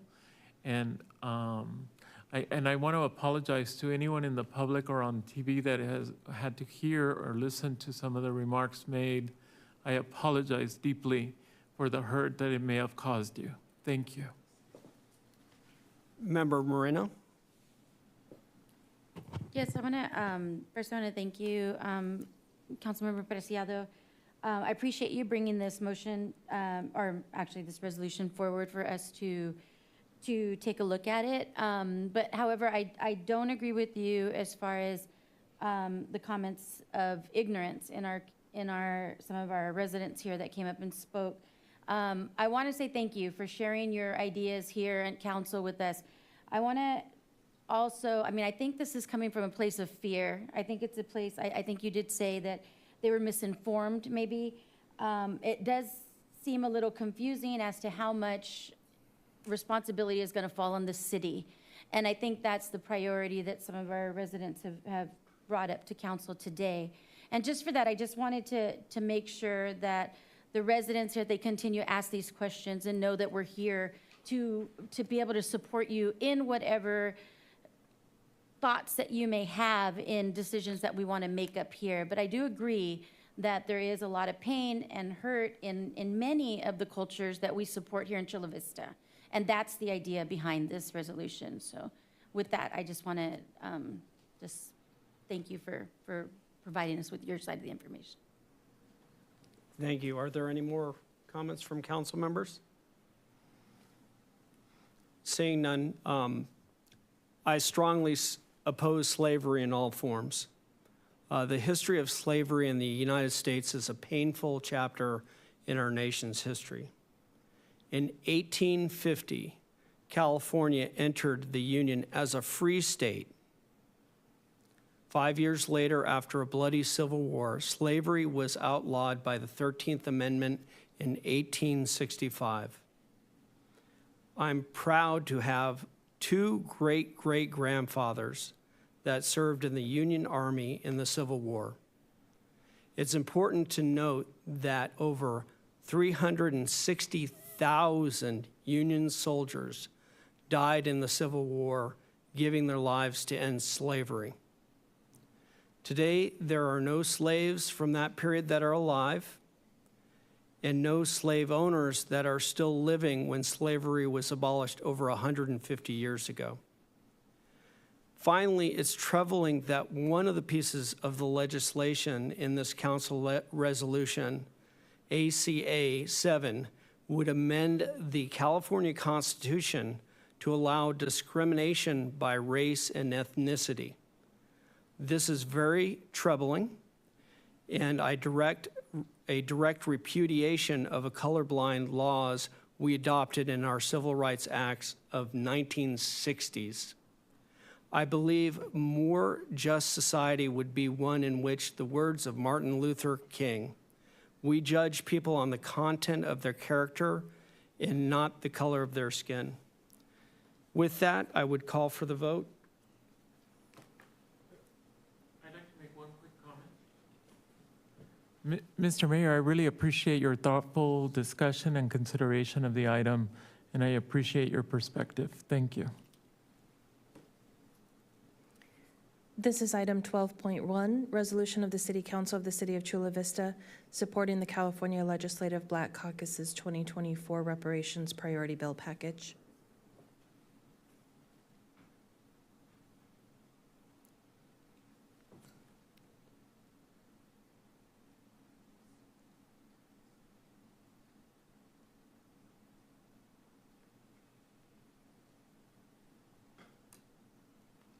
Item carries 4-1 with the mayor voting no. I will now go ahead and move over to the city clerk's report I have no reports this evening, thank you. and the city attorney. Yes, thank you, Mr. Mayor. I do have some announcements regarding closed session. Under item 15.1, we have conference with legal counsel regarding existing litigation pursuant to Government Code Section 54956.9D1.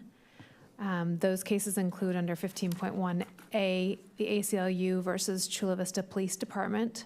And under 15.1B, there are two cases with the same title, CV Amalgamated LLC doing business as Caligrown versus City of Chula Vista. All of those cases is further described on your agenda. And there is an item 15.2, but if I understand correctly from the city clerk, there is public comment as to 15.1, so I will let that go ahead before I announce 15.2. We do have one speaker on City item. clerk, go ahead and call the speaker. Thank you. We do have one speaker on item 15.1, John Acosta.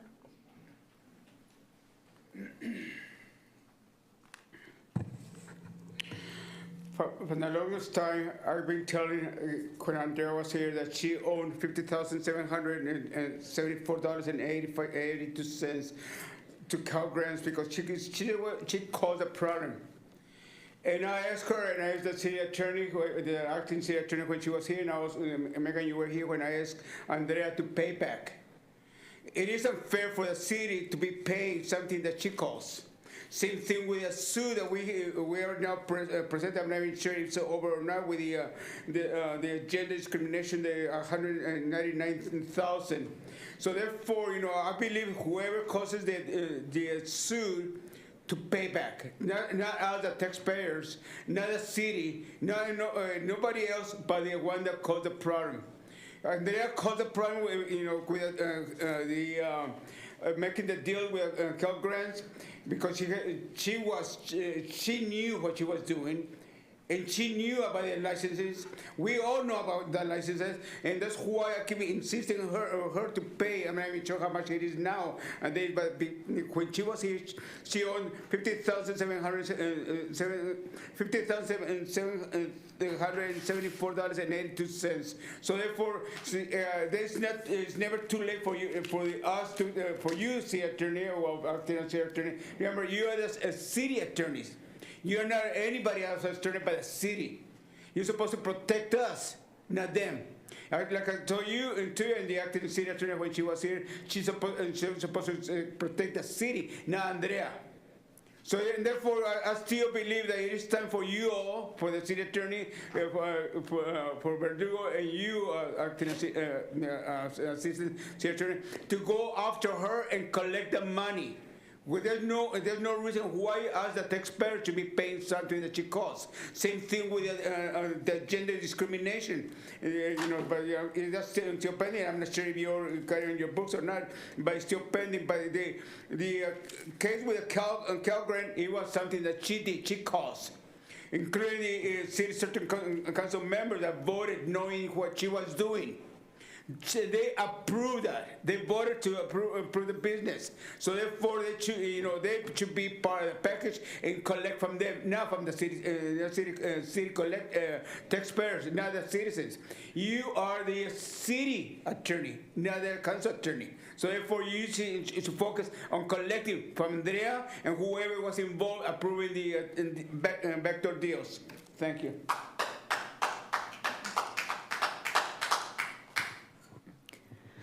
Another announcement for item 15.2, that's a conference with labor negotiators pursuant to Government Code Section 54957.6. And the city's designated representatives are Maria Cachadorian, Marco Verdugo, Courtney Chase, Tanya Tomlinson, Sarah Shane, and with the addition of me, Megan McClurg. And Madam Clerk, are there any more speakers on that item? No, there are no additional speakers. Great. Thank you very much, everybody. We will go ahead and, after closed session, adjourn to the next regular scheduled meeting of September 10th in these council chambers. Thank you.